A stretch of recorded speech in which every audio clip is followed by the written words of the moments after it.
And here we are. Now, before we get going today, I'll turn on the projector. Let me revise slightly something I told you last time, I believe. Did I tell you all about the Noyes Scholarship at Alabama A&M? Okay, and I told you how it was at UAB and Tuscaloosa, but I said they had slight variations, and A&M may be a little different too. It's, in one sense, quite a bit different. The other two programs both had summer programs to get students interested in it, and then they would provide scholarships to junior and senior years. A&M just provides a scholarship to junior and senior years. So if you're interested in applying for it, once you get close to finishing here, then contact A&M. There's a website here. It's on the email that you were sent, so you've got the email just as well as I do, and you can check it out. It's called Engineering Technology, so maybe it's more specialized in just not math and sciences. But anyway, you can check it out there. The other announcement that I would have made, but it's already over with, was the College Transfer Fair Day was here this morning from 9:30 to 11:30. They sent us the email yesterday, and so I didn't have a chance to tell you all on Tuesday. They had it on the Birmingham campus yesterday, and we got the email yesterday morning, and it started at 9:30 yesterday morning. Okay. Now, before we get going today, let's talk about how today is going to progress. Yes. Oh. There was I did say something a little wrong last time, I think. If I didn't say it, I had intended to say it, but I didn't mean to be wrong. I may have said this, that we would have class for only 2 hours today, then 2 hours lab, and then 30 minutes of test. Did I say that? That was wrong. Sorry. We'll have the full 2.5 hours of class, then the lab. Because the test for Chapter 19, I wasn't sure we were going to finish 19 last time, so I didn't have it ready. If I had, I would have remembered this. It would have jogged my memory. The test for 19, yes, okay. The test for 19, in the test bank, the questions were, I thought, really esoteric. I mean, not very close to what we did in class and stuff. So I had to make out, based on those questions, you know, the way they asked the questions, and they were, I thought, just tricky or poorly done. So I had to rearrange them and pick the best I could. And so it's a take-home test.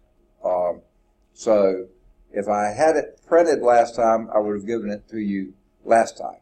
But I didn't have the copies made, so I had to make the copies yesterday so that you could have them today. So that's why we won't have a test the last 30 minutes, because it's a take-home test.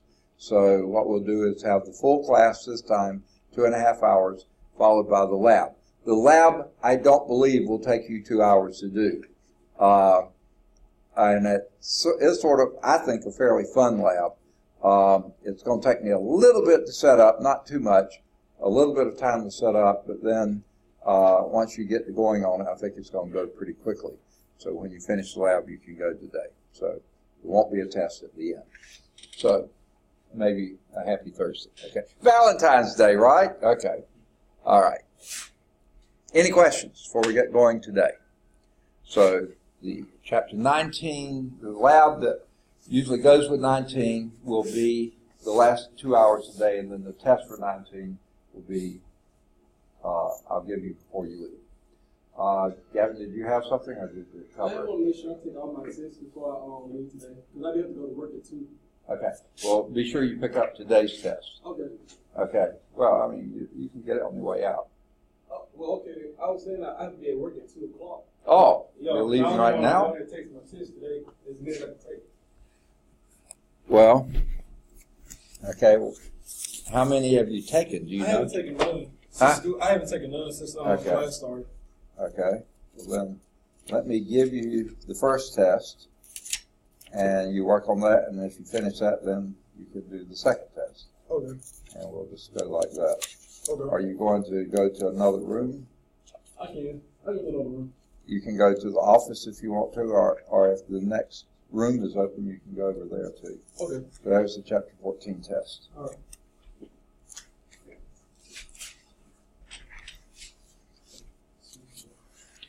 Okay. All right.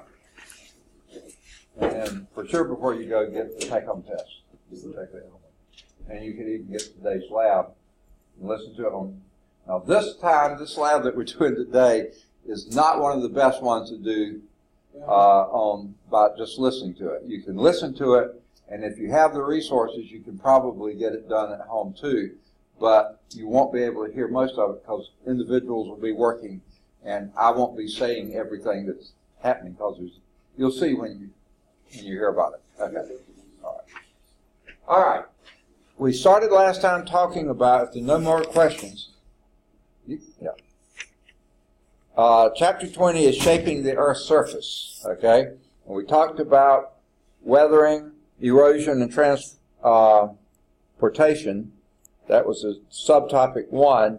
Subtopic 2 is just the weathering part. That's where we pick up today. All right. What do we mean by weathering? Okay. Here's a decent definition.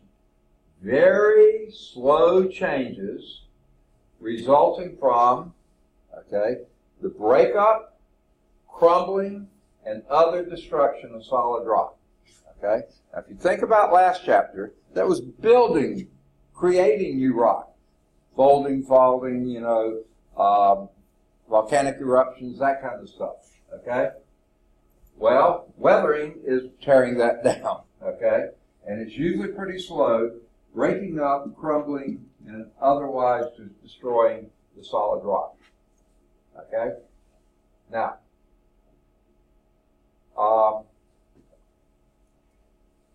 weathering includes physical, chemical, and biological weathering, or biological processes. Now, we're going to talk about physical, and they're going to use a different name for it, and they go interchangeably. Physical weathering or mechanical weathering. They're both called, they mean the same thing, physical weathering and mechanical weathering. This slide says physical weathering. I think the next slide or two says mechanical weathering. They mean the same thing. Then we'll talk about chemical weathering, okay? And that's pretty much across the board called that.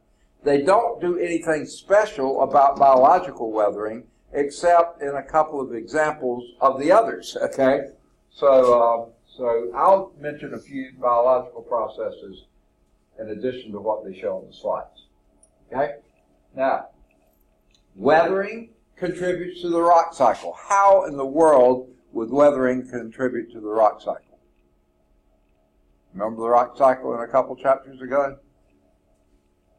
You go from igneous rock to sedimentary rock to other sedimentary rock to metamorphic rock to igneous rock.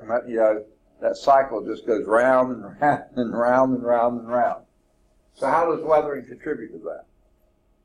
One specific phase of it. Remember what sedimentary rock is? That's rock that's made up of sediments from other rock. This is where that came from. The sediments came from. The breakup, the crumbling, and the otherwise destruction of solid rock. That's where the sediments originated when other rocks broke up, maybe igneous rock, maybe sedimentary rock, maybe metamorphic rock, but when they broke down, then their sediments go to form new sedimentary rock. So that contributes to the rock cycle. To me, even more important than this, it goes to the formation of soils. If we were just a rocky planet, there'd be no life here. None, okay? Without soils, there's no green plants. Without green plants, there's no animal life. Okay, without animal life, we certainly are animals. We wouldn't be here either. So the formation of soils is foundational to habitation of this planet. Okay, and with the we wouldn't have it except for the weathering processes, breaking up rock material, forming soils. Okay, now Patel decided to show today. That's good. Okay.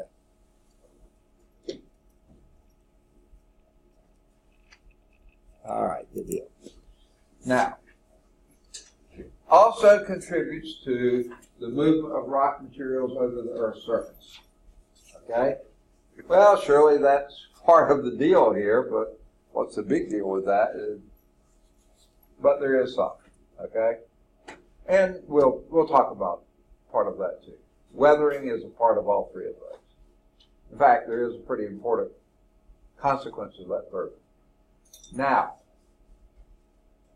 one of the types of weathering and this movement of rock material, crumbling and destruction, all this, is the process we call erosion. In my mind, a very negative thing. Because, yes, rocks can erode to a certain extent, but when I think erosion, I think soil erosion. Soil erosion meaning you're losing that material that is the foundation of life. I don't like to lose that. So erosion is the process of physically removing weathered material. Okay? Now, if it's moving it from an area where it can't be used to an area where it can be, okay, maybe not so bad. But generally, erosion, bad term from my perspective. Okay? So this is what we're talking about, weathering. Okay? Let's start with, what's the other word for mechanical weathering?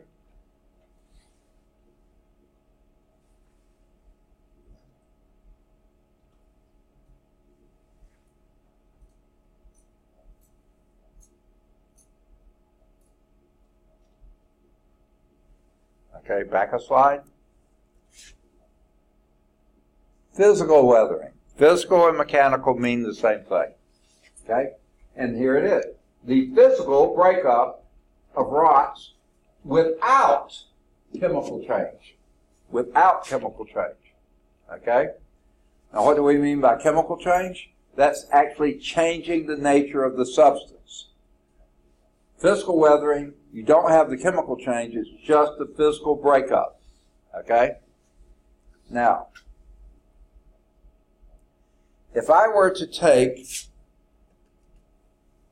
say this probably is aluminum, and I were to put it through a grinder, it might break this up into all sorts of little shards of aluminum.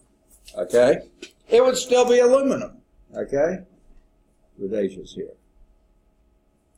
Right? I haven't changed the aluminum. I've just changed the composition, the structure of it. I may have mangled it. I may have ripped it. I may have shredded it. But it's still aluminum. Okay? If I were to take this aluminum holder and drop it into a vat of acid, and it dissolves the aluminum, it's no longer aluminum. It may be aluminum sulfate, it may be aluminum chloride or something else. It's no longer aluminum. That's chemical weathering. The physical breakup, that's just changing how it's put together. Okay? Now, some types of this mechanical weathering, this is probably the most common, disintegration processes, things that do break into smaller entities. Now, this is important. To me, probably it's not maybe the most important, but it is pretty important. It's called wedging. Now, the reason I say that, down here in the southeast, this isn't a big deal, okay? Because what wedging is, not what you did to your little brother. No, we're not talking about that.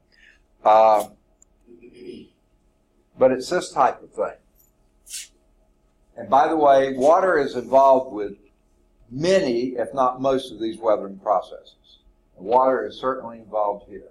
Let's say we have a rock that's been hanging around for a long time, and for some reason, we'll talk about possible reasons for this later, that you get little fissures in the rock, little cracks and crevices and stuff. And of course, water, when it falls, is going to find its way into those little cracks and crevices, right? But then it freezes. Now, water is The most common material on the surface of the planet, obviously. 3/4 of the Earth's surface is covered with water. And much of that water is miles deep, okay? So there's lots of water on the surface of the Earth, okay? However, it's one of the most unusual materials out there. Number one, if you think of water, H2O. Hydrogen is the lightest element there is. 1 proton, 1 electron. That's all, folks. Okay? Atomic mass of 1. Oxygen is another fairly light gas, and it has a atomic mass of 16. Okay? 8 protons, 8 neutrons, and 8 electrons. Electrons hardly have any mass at all. So it has 16. 2 hydrogen, that's 2. 1 oxygen, that's 16. 18 is the molecular mass. Any other substance on the planet with a molecular mass of 18 or even 30 or probably some 40s, it's going to be a gas. Those are very lightweight molecules, okay? So they're going to be a gas, except water. Water, one of the lightest molecules we have, is a liquid, not a gas. And why is that? Because those 2 hydrogens are like this, the 1 oxygen over here. There are always 2 hydrogens on one side, end of the water molecule of oxygen on the other end. They never line up like this or anything else. It's 2 and 1. You know, always like that. It's like Mickey Mouse here. The 2 ears are here and the head's here. The oxygen's here and the 2 hydrogens are there. Okay? Now, remember in the lab when we filled that container with water and it actually looked like it overfilled? That's because of that hydrogen bonding. That's what makes water a liquid at normal temperatures and pressure. Thank goodness it is, because no life exists without it. It needs to be a liquid. Okay? So that's just one thing that's unusual about water. Here's another. Just about every other substance known to man, okay, when they cool, they shrink. When they heat, they expand. Most things don't do a lot of that, but everything does a little bit, except water. Well, water does it. When you cool water, it does contract a little bit, not much, a little bit, until you get to 4 degrees Celsius, which would be about 39 or so Fahrenheit. At that point, you cool it another little bit, water starts expanding. Nothing else does that. Water expands when it gets below 4 degrees Celsius. And it expands until it freezes. Okay? And that expansion is pretty significant. Now, we haven't talked that much about it, but all materials are made up of molecules. Okay? Elements are made up of atoms, but most compounds are made up of molecules.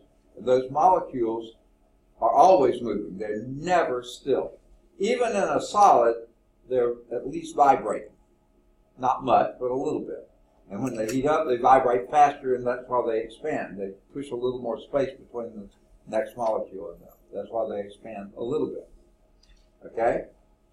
Now, what makes a solid is the fact that those molecules, or atoms, or whatever, are arranged in a fixed crystal structure. That's why they don't move past each other. All they can do is vibrate, but they're fixed in place. So solids have their own shape and their own volume. You don't change the shape, it stays. Liquids, on the other hand, those molecules are free to slide past each other, okay? They're not fixed in position. So therefore, they take the shape of the container, but they have a fixed volume because they stay really close to each other.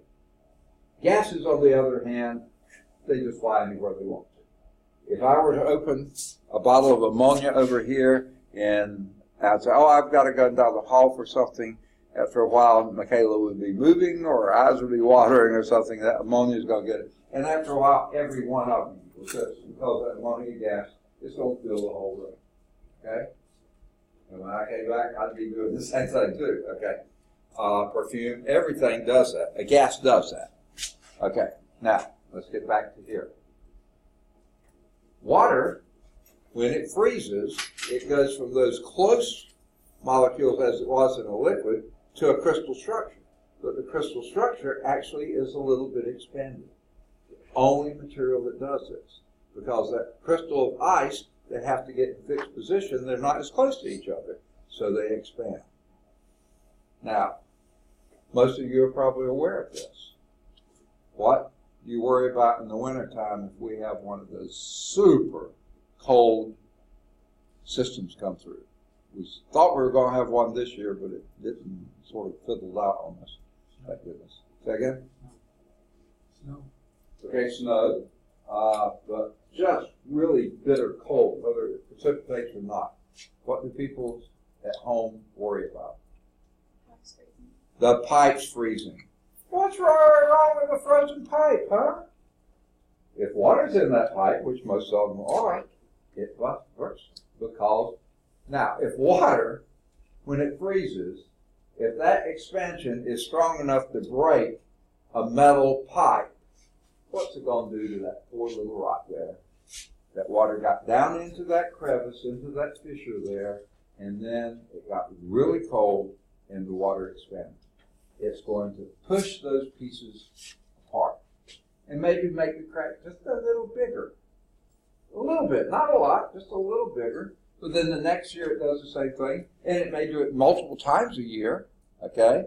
And after a while, you've done it. That's wedging, okay?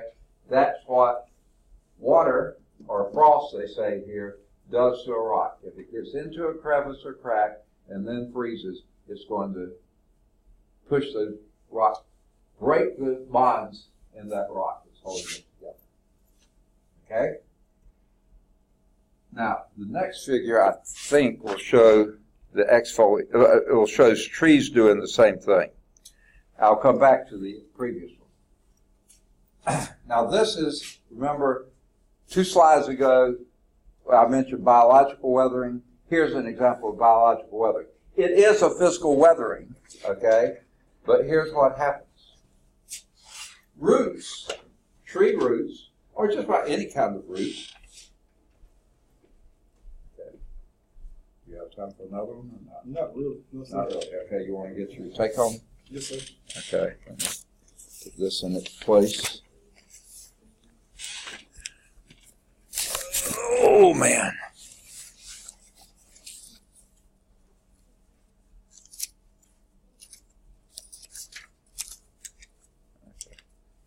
There's the Chapter 19 test. Okay. Is it? Yeah, that's it. Okay. You have at least a week to work on it. If you get it finished sooner, you can turn it in sooner. Will you be on the Birmingham campus tomorrow? I'll be on Birmingham campus tomorrow. I'll probably get to see you tomorrow. Okay. Do you need any of the other tests? You want me to take them there tomorrow? Yes, sir. All of them? Yes, sir. Okay, so that's 2, 3, 4, all of them. Because we be out for work tomorrow. Schools, Government City school system is closed, and I'll be out for work from Texas. Oh, okay. Yeah. What school system closed? Really, all of them, because, we got a conference tomorrow, then President's Day on Monday. Oh, President's Day. Okay. All right. Okay. All right. So let's talk about tree roots. And any roots. We think of tree roots because we see pictures of them, but any roots do this. Do you know what's at the end of every root and also along roots? There's little, tiny little fibers they call root hairs. That's the name they give it. That's that small. Reggie's here. Whoa. Already? Oh, I put Patel in the wrong place. Patel, you just got here, by the way, okay?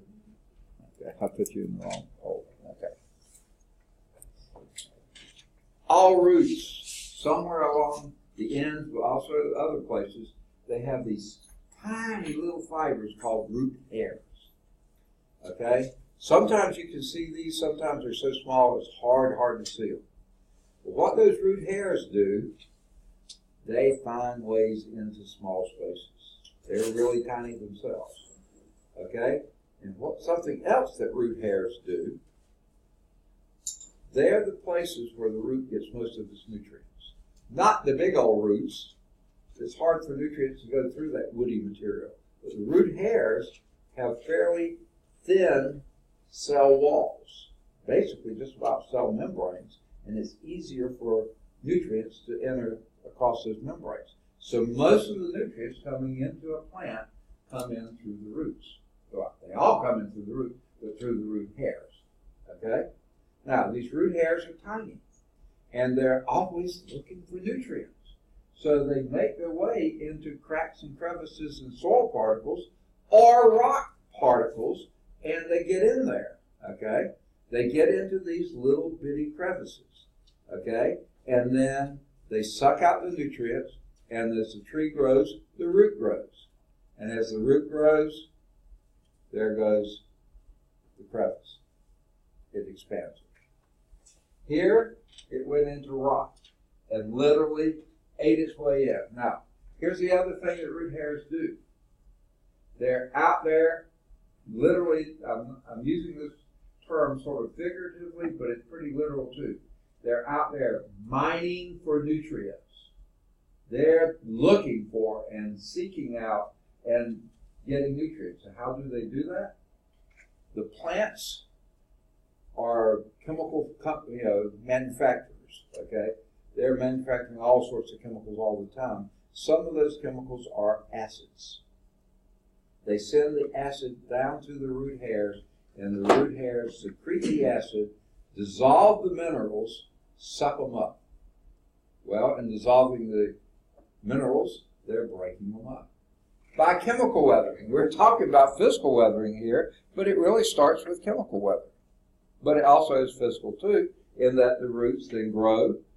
The root hairs grow into roots, and they push apart the soil, the rock particles, and also soil particles as well. Just like this root, the tree here has grown and is pushing apart the sidewalk. Now, this is not natural material, but just like it's breaking and pushing that, trees are pretty strong. Our house was built in 1930. No, actually started in 1929, but completed in 1930. So it's fairly old, okay? It will soon be reaching its 80th birthday. In fact, sometime this year, 80 years since it was started, okay? We haven't lived there the whole time. Thank you very much for wondering. I'm not 80 years old yet, okay? So not there yet. But we're like the third, fourth, or fifth owner, something like that. But when they first built the house there were two young, well, actually more, white oak trees. One on this side of the driveway and one on the other side of the house. There are actually two or three over there. They cut down two, left one.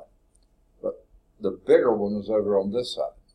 But they went on and put the driveway and stuff like that. Well, in these last 80 years, that tree has grown and grown and grown. So now part of that driveway is tilted up like that. It's not bad, but it's a bump when you go over it because the root is lifting it and cracking it too. Okay? That's wedging by trees or by any plants. Okay? Wedging. Physical breaking. It actually started with a chemical too, but most of it is a physical breaking.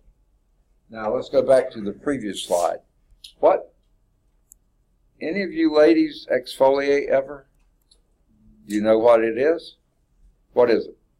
Isn't it where like you put something on and it like exfoliates your pores? Yeah, it sort of basically is scraping away old skin cells. Okay, so y'all are too young to want to do this, but you know, you get a little age, you know, some people, I mean, I guess some guys do it too, exfoliate, which means they get rid of some of the older, cruddier tissue, okay, and get the fresh, newer tissue out there. Well, whether they want to or not, rocks will sometimes do this. Remember when we've talked about the doming in the last chapter of magma pushing up from below, pushing up a thing and breaking the surface? Well, when you do that, we mentioned it then, you're stretching that surface. This rock, if that was some sort of magma intrusion underneath, that you just see the tip of it there, that rock is being stretched on top. And where it's stretched, it's flaking off, exfoliating. That's a type of physical or mechanical weathering. The reduced pressure effect, partly because there's more pressure on the underside, less pressure on the top, it cracks. Okay? Also caused by expansion of the underlying rock, and that also, I said those backwards, that's what the cracking. Reduced pressure effect, less pressure on top, more pressure underneath, pushing up, and it exfoliates. Okay? So both of those are examples of mechanical or physical weathering. Just the breakup of the materials. Now, when those tree roots were secreting the acid, that was a chemical change. It was dissolving the material. But most of it was the physical pushing apart. Didn't change the material, it just broke it up. Now, I know I've mentioned Stone Mountain a few times, and I've never actually visited Stone Mountain. I've driven past it several times and stuff like that, but I've never actually visited there, but I've seen pictures of it. And always at the bottom of Stone Mountain is just big piles of gravel, okay? That's where it's been exfoliating, breaking off pieces, and getting there. The picture you see in your book, figure 2020, piles of rock and rock fragments around the mass of solid rock, evidence the solid rock is slowly crumbling away. The solid rock that is crumbling to rock fragments is this one is the Chiricahua, something like that, mountains in Arizona. Okay? Look at all those rock fragments, either caused by exfoliation, it could have been some wedging and other things coming in there. But quite often, you'll see where you have a big rock, you'll see lots of gravelly at the bottom. If I tell you the road cut of 280 as you're leaving Birmingham, going south, when it goes through Red Mountain, literally, notice there, you see these banks like this where they blew up and dynamited to get the road through there.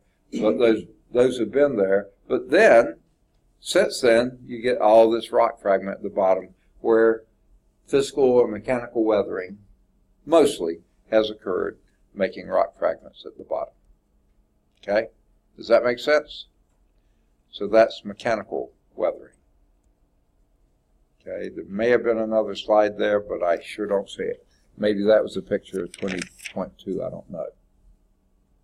Or it was 20.4, because that's not showing here either.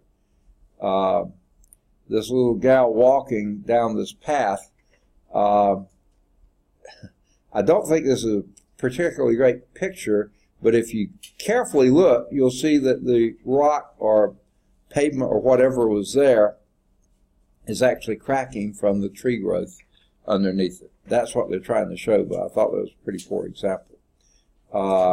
Then figure 20.4b shows another piece of rock that I guess tree roots have broken into and made it either wedged or exfoliated away.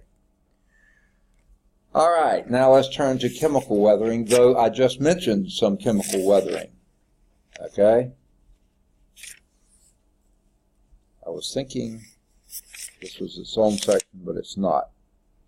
The physical or mechanical weathering is basically on 507 with some of the pictures on 508.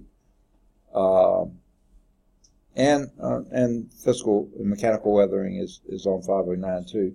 And Stone Mountain, Georgia, they mention it here. It's a well-known example of exfoliated dome-shaped, exfoliation-shaped dome. Okay? Sierras, Adirondacks, other places have that. Now, 509, almost the first full paragraph there, examples of chemical weathering. Here's what we mean by chemical weathering. Remember, this time the actual structure has been changed. The physical weathering and mechanical weathering, it's just been broken down, broken apart. This is actually chemical reactions have changed. Here are three of the chemical reactions we deal with. First of these is called oxidation. Okay? This is reactions with raw, pure oxygen. Okay? Now, any oxidation going on in this room, for instance? What you think? Yay or nay?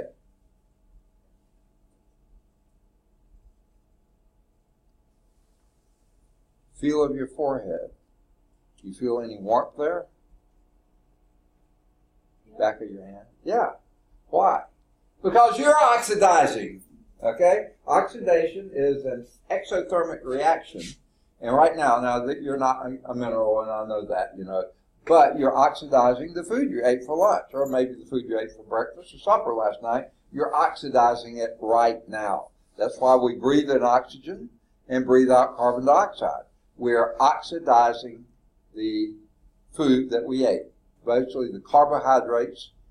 At night, you oxidize a few more fats, and you could be oxidizing some proteins as well. Okay, you try to do it most of the carbohydrates and fats. These are reactions with oxygen.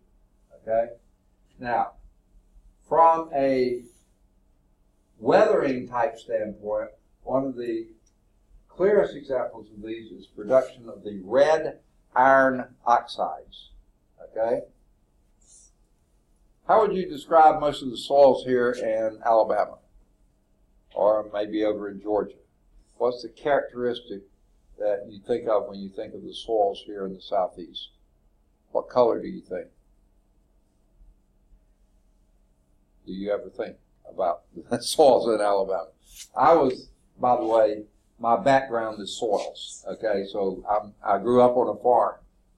I'm into soils, okay? And sometimes soils are into me, okay?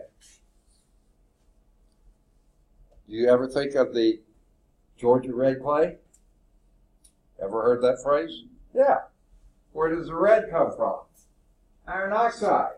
Why do you think they named it Red Mountain, Red Mountain? The iron that was in there was mostly dark until it got exposed to oxygen and becomes red. What's another name for red iron? It's actually a word that's sometimes used to describe a shade of red. Rust. Is that mostly red? Okay, that's where it comes from. The iron, which is basically a very dark mineral, blackish, when it gets exposed to oxygen, it oxidizes and becomes red. That's called ferric oxide, Fe2O3. There is another kind of oxide, iron oxide, that's grayish color. That's called ferrous oxide, FeO. See, iron can have two valence states. Oxygen only has one, that's -2. Iron can be either +2 or +3. In the +2 state, it only combines with one oxygen. In the +3 state, two irons combine with three oxygens. That's the red, that's the rust, that's the red iron oxide. The FeO is a grayish color. Okay. You have an example of that in your body right now. Okay? If I were to say, what color is your blood? What would you say? Red. Ah, yes. The blood in your veins is blue, but the blood in your arteries are red. Generally, right? Why is that? Because your lungs, you breathe in the oxygen, and the blood goes through those very vascular tissues of your lungs and absorbs the oxygen from the air that you breathe in and leaves your lungs as red blood. It goes to the various part of your body that's using it, your brain, your eyes, your ears, your muscles, anything that's using it. That's where the oxidation occurs, and it returns as blue blood. Guess what that is? There's a little molecule in there called hemoglobin. You ever heard of it? What do you think of? What mineral do you think of when you think of hemoglobin? Any? Iron. Because hemoglobin is a claw-like molecule, and the center of that claw is an iron ion. And when the iron ion is oxidized, it's red, and when it's reduced, in other words, the body has pulled the oxygen out, that's when it gets blue. Red versus that grayish color, blue. So, yeah, you're doing that all the time. Now, you're not soil or particle or stone or rock or anything else, but the same process is going on. Next to the house where I grew up most of my childhood and young adulthood, we had a field. I lived on a farm, and this field had a fairly steep hillside over here, and it probably steep enough we may not have should have been farming it, but we were. And that hillside was just bright red clay. I mean, bright red clay. But at the bottom of it, there was sort of a swampy area that was grayish color. And I thought, well, all the sand has eroded off the hillside into the swampy area. That's grayish sand. This was the red clay. Until I went off to school and found out about this, that no, that was also red or clay at the bottom, iron-rich clay at the bottom, but because it was swampy, that was reduced, and the iron had changed to FeO, which is reduced iron, which is the grayish, bluish color. That on the hillside was very well oxidized because the water didn't stand there, it ran off, and so that was red color. Same soil, top and bottom, it's just the reduced iron at the bottom, oxidized iron at the top. Okay? Now, the oxidation process, just like for a nail, if that nail oxidizes and rusts, is it as strong anymore? No, it will actually break. You could probably break a well-oxidized nail. Unoxidized nail, you have to try all you want to, you're not going to break it, because that breaks down the structure. When iron oxidizes with material, not just, oxygen, when a material is oxidized by oxygen, combining with oxygen, it tends to weaken the structure. Okay? Iron it does, other materials it does. So that's the first, the oxidation. Now, when I think of oxidation, because of my chemistry I've had, I always think of oxidation/reduction. Because anytime oxidation is occurring, something else is being reduced. Okay? It may be iron, it may be something else. So that, to me, is the process, oxidation/reduction. The book doesn't call it that, so I'm not going to require that. But sometimes we'll call those reactions redox, reduction, and oxidation reactions. But we'll just call it oxidation now. The second method is what they call carbonation. I think that is far too limited a term. If I were calling this, I would call it acidification. It doesn't have to be a carbonic acid. Certainly things do react with carbonic acid. That's carbon dioxide dissolved in water. H2CO4. Okay? Carbonic acid. Okay? But, H2CO3. Okay? But there are other acids out there. There's nitrous acids. There are nitric acid. There's hydrochloric acid. There's acetic acid. There's all sorts of acids out there. And most of them are in the air. Carbon dioxide is in the air too, but carbonic is just one type of acid. Okay? So I would call this acidification. What's happening there? Just like those little tree roots, acid gets there, it dissolves part of the rock. Okay? They were out there intentionally dissolving it to get the nutrients out. This is just happening as part of nature, because guess what? All rain is slightly acid. If you happen to live downwind of a coal-fired power plant, which is emitting a lot of sulfur dioxide into the air, and it rains, that becomes sulfuric acid, which is way stronger than carbonic acid. There are other things that make acid too. Like I said, every time lightning strikes, you have nitrogen oxidizing and becoming nitrous oxide, nitrogen oxide, other oxides, when they combine with water, it becomes a form of nitric acid, which is another really strong acid. There's not a lot of it, but there's some. So actually, all these things do acidification. Carbonic acid is carbonation, but what happens there, that rain lands on the rock and slowly, very slowly, starts dissolving things near the surface away. Or if it gets down into those crevices, it has longer time to dissolve things there. And sometimes the things that's dissolving, remember when we talked about sedimentary rock, the lithification process? You had compaction and you had cementation. But guess what? The acids are really bad about eating up the cementing agents. So when they do, then the particles get free again. So carbonation or acidification undoes the cementation process. That's one thing it does. And one of those sedimentary rocks, this is a chemical sediment, is limestone. And acids on limestone dissolves the limestone. In fact, if you have a soil that has a lot of what they call chalk in it, which is dissolved or breaking down limestone, or if you have a piece of limestone, if you can find a piece of limestone, take it and take some vinegar. Drop a drop of vinegar on the limestone, you'll see it bubble. That bubbling is releasing the carbon dioxide, breaking apart that limestone so that it's breaking into smaller pieces. Okay? So any of your acidification dissolves limestone. And once limestone dissolves, it's no longer rock, it's now maybe soil or something else. Okay. The third of these, hydration. Now, if I just said the term hydration without the context here, what would you think of?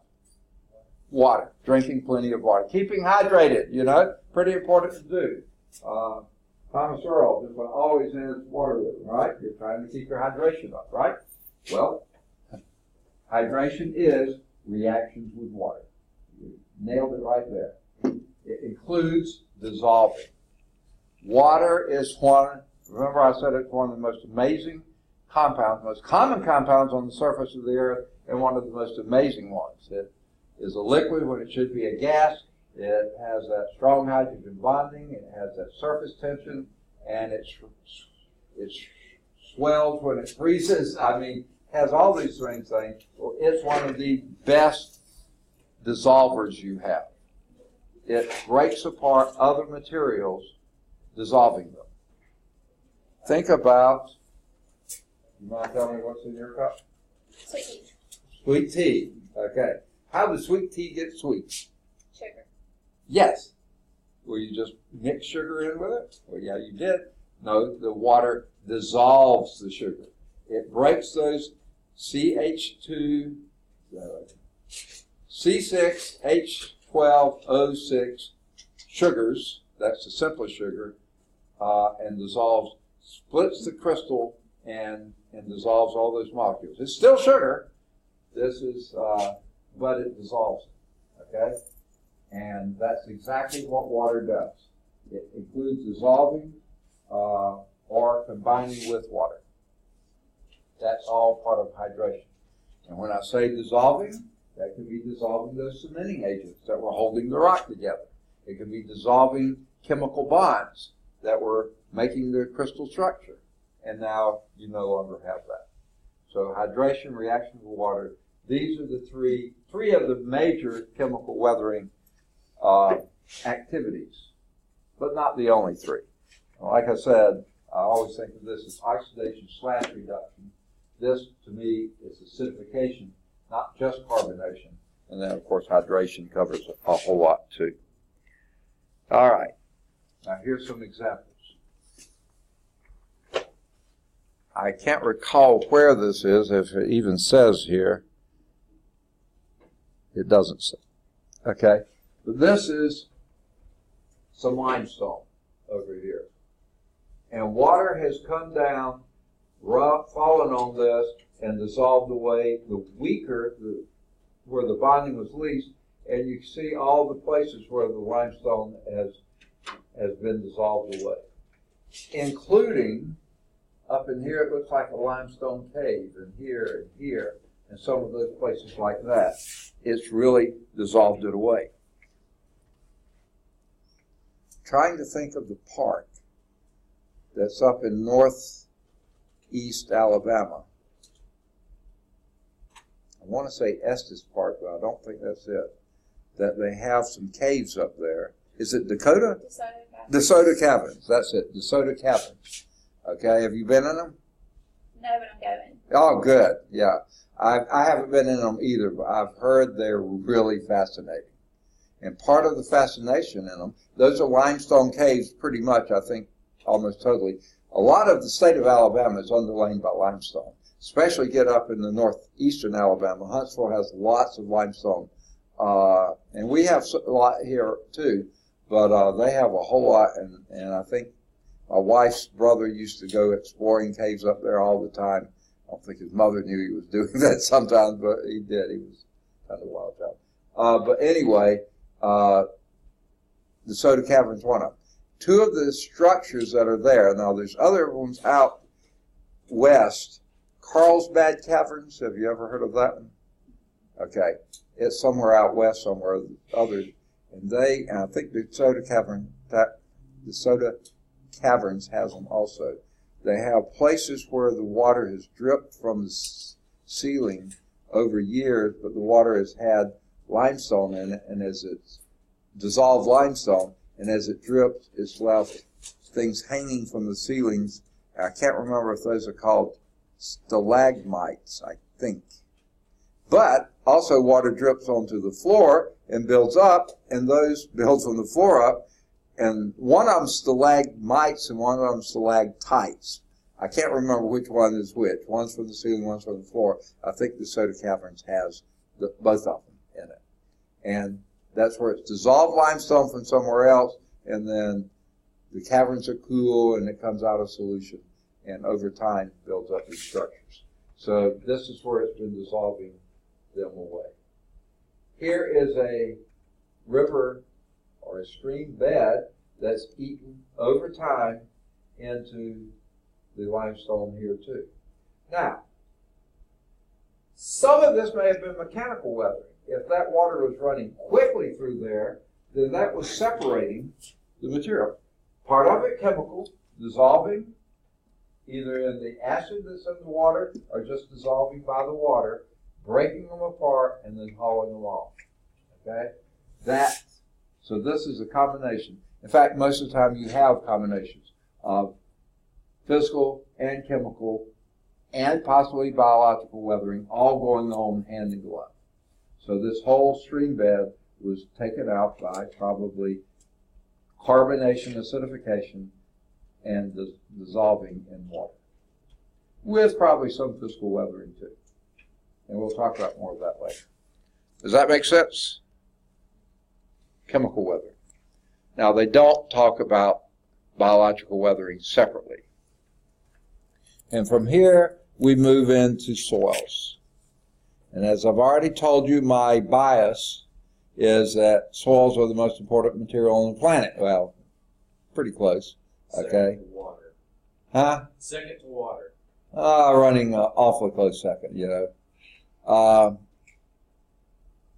Because, well, without water you wouldn't have the soils, but with just soils alone without water don't do you any good either. So, but look at this. Isn't this pathetic? One subtopic here, and it takes less than one column. That's all they give the soils. That's not fair, is it? One of the most important substances on the planet, and they give it less than half a page. Oh, how miserable.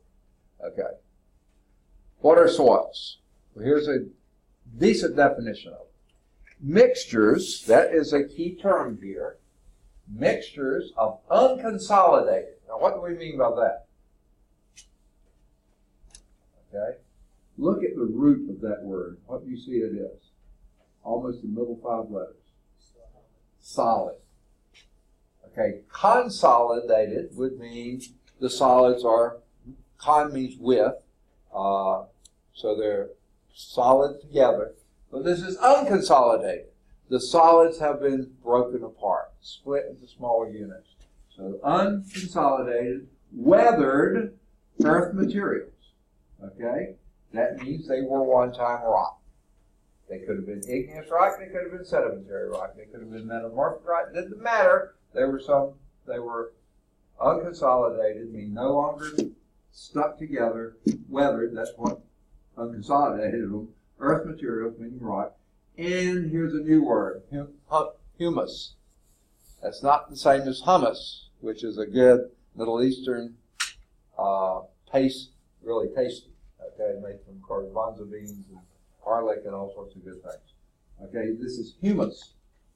What is humus? Well, here's the definition for that. Altered, they haven't said how, decay resistant though, plant material. Okay. It's not always strictly plant material, though most of the time it mostly is. It could be animal material as well. Okay? Now, what do we mean altered?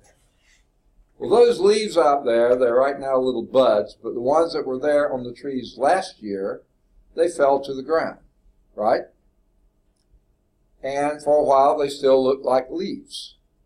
But over time, now this is not counting the mowers coming across and breaking them up, but if it was out in the virgin forest somewhere and the leaves fell to the ground, for a while they still look like leaves, but after a time, microorganisms start breaking down that leaf material. The leaves, the sticks, or twigs, everything else, they start breaking them down. So that's what we mean by altered. But not completely altered. What's left over resists further altering, further decay. That's what we mean decay resistant plant material. Okay? If I were to ask you what a good, rich soil looks like, how would you describe it? Good, rich soil. Describe it for me. Dark brown. Second? Dark brown. Dark brown. Okay? That's what we always think of. Okay? You know what the dark part of that is? The humus. Okay? And really, the advantage of humus, even though it does have some mineral value, some, but not that much. What the humus does for you is retain moisture. It holds on to moisture easily, but also releases moisture fairly easily. Okay? Now that sounds contradictory, but here's what I mean. Let's take a sandy soil. Is that a good thing to grow things in? Probably not. And the reason is not because it lacks nutrient, though it may, but the main reason is it doesn't hold on to water. You put water on it and it runs right through it like a sieve and goes down into the groundwater and disappears. The plant roots like it fine as long as the water's there, but it doesn't stay there very long. Now, this last few months, it seems like we've had rain about every other day or something like that. So maybe there's plenty there in most sandy soils, and maybe you have more plants growing there than you normally do. But if you have a sandy soil and it goes without water for more than a few days, the roots are going to shrivel up and die because the sandy soil doesn't hold moisture well. Okay. Now, a heavy clay soil. It actually takes moisture, traps it between clay layers, and it holds on to it like it's no tomorrow. Okay? It hangs on to those water molecules and actually attaches to them and won't let them go. Plant roots don't like that either because they can't get the moisture that's there because the clay is holding on to them much more strongly than the plants can separate it. Okay? Well, guess what? You add humus to a sandy soil, now you've got something in the soil, those big pore sizes that you have, that absorbs water and hangs on to water. And when the plant roots come, it gives it up easily. Mix humus with a clay soil, and guess what? You now separate the clay particles. You have a material in there that both holds on to the moisture, but also releases it easily. The clay itself doesn't release easily. It hangs on, but the humus will hang on but release it easily. So plants love it when you mix humus in with the soil. Okay? Whatever kind of soil you have. Okay? In Home Depot and Lowe's, you'll go and you can find manures, which is animal product. It doesn't have to be plant material. But guess what? Most of those animal products were at one time plant material. It's just the animal has processed the plant material to a certain amount, and it excreted that it didn't want. Okay, and that's what makes the manures. It's still plant material, or mostly plant material. Okay, so that's what a soil is: unconsolidated, weathered earth materials with humus mixed in, and that produces a really great soil. Now, the weathered materials can include quartzy type sand, and when they say quartz, that immediately says this is pretty low nutrient, because quartz is mostly silicon dioxide, and there's not much nutrient there. You got to have something else. Sand, though, isn't referring to the quartz at all. Sand tells you what size of quartz you have. Okay? I think I've given this illustration before. Take a dime. Okay? If I had them, I'd take 2 dimes. I'll take a dime and a penny together. They're pretty close. Okay? Any particle whose maximum dimension is about the thickness of 2 dimes, or a dime and a penny, maximum dimension, that's going to be a sand particle. Okay, up to that. Okay. Clay minerals take that dime and slice it into 1,000 equal slices. If you can even imagine it. That would be way too thin even to see. Okay? That would be the maximum size of a clay particle. Okay? And they did leave out one, that's a silt. A silt is in between a sand and a clay. Okay? Now, here's a good generalization on the sand. The sand, if you rub it between your fingers, it feels gritty. A clay is too small to see. I mean, those are incredibly tiny. What would a silt be? A silt would be like powder. Flour. Think flour. Rub flour between your fingers, it feels slick, doesn't it?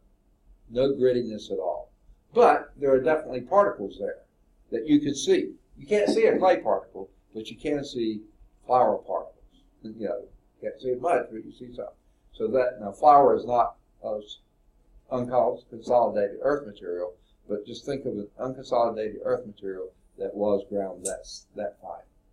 That would be a silt, and the clays are incredibly tiny, submicroscopic. Okay, so you have those.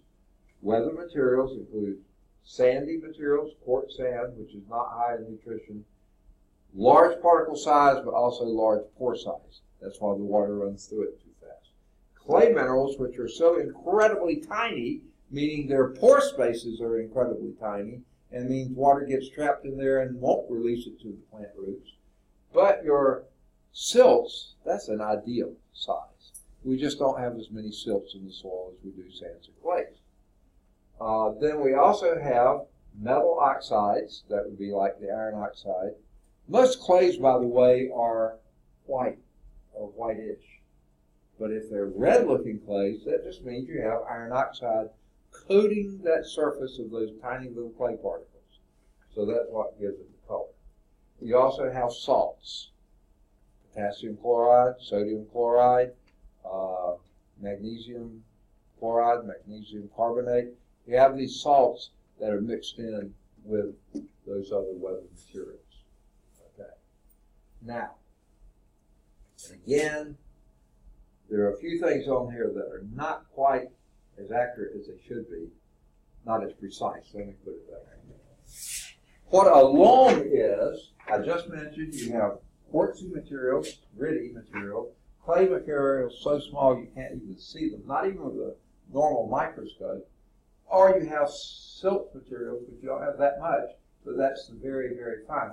So a loam is a soil containing varying amounts of sand, silt, and clay. Not totally clay, not totally sand, a mixture of sand, silt, and clay, with an abundance of the humus. What that makes is your ideal soil situation. And here's ideal coal, right? Okay.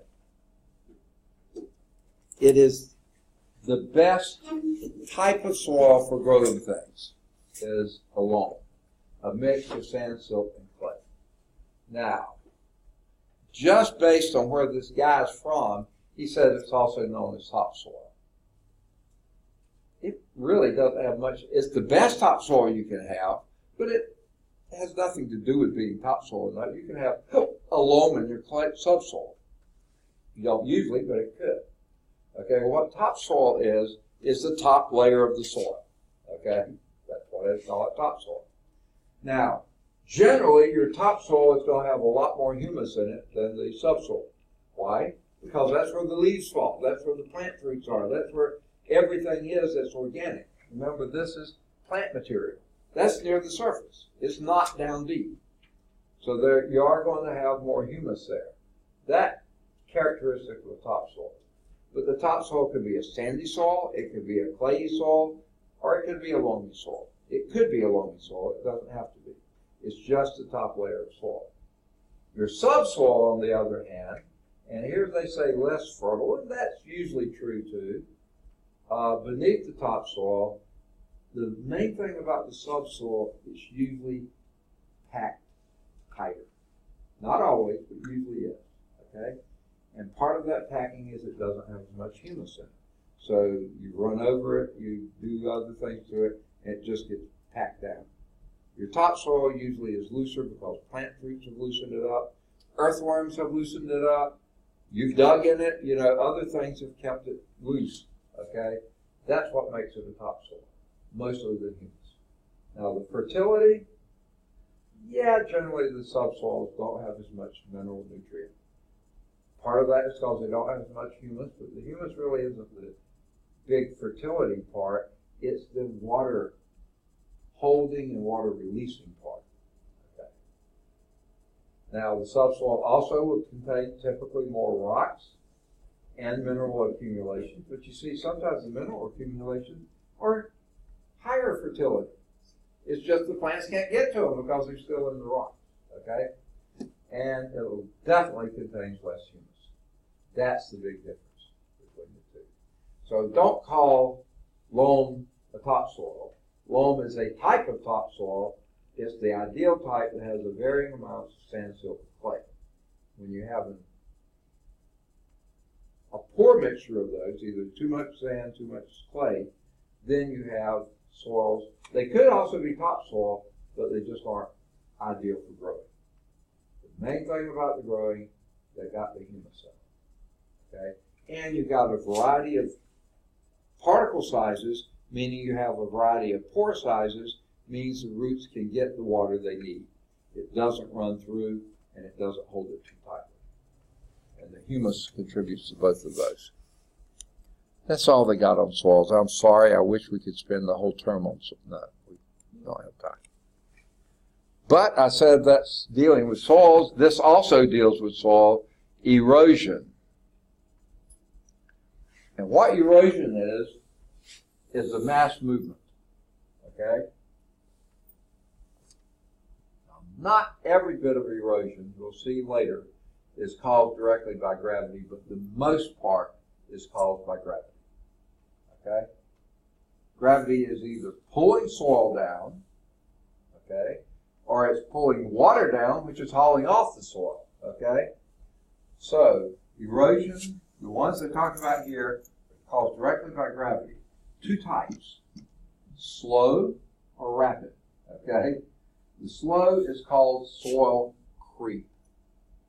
If you have a hillside, especially that hillside is not covered with a good soil, with good growth of plant material, then the soil is going to gradually move downhill. It has to. Gravity is pulling it downhill. The slow movement of soil down a steep slope. Okay? Now, that's slope. And that's why they call it creep. Slow creep. Now, a landslide is when it goes faster. It says any slow to rapid downhill movement of materials. If it's very slow, it's going to be creep. But if it's a little faster than creep, something you can see happening, that's going to be a landslide. You don't see soil creep.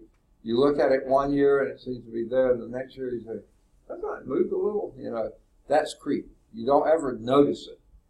Landslide is something you would notice. Okay. Now, they say these as if these are divorced from anything else. It's just gravity doing it. And if it is just gravity, then surely the right names.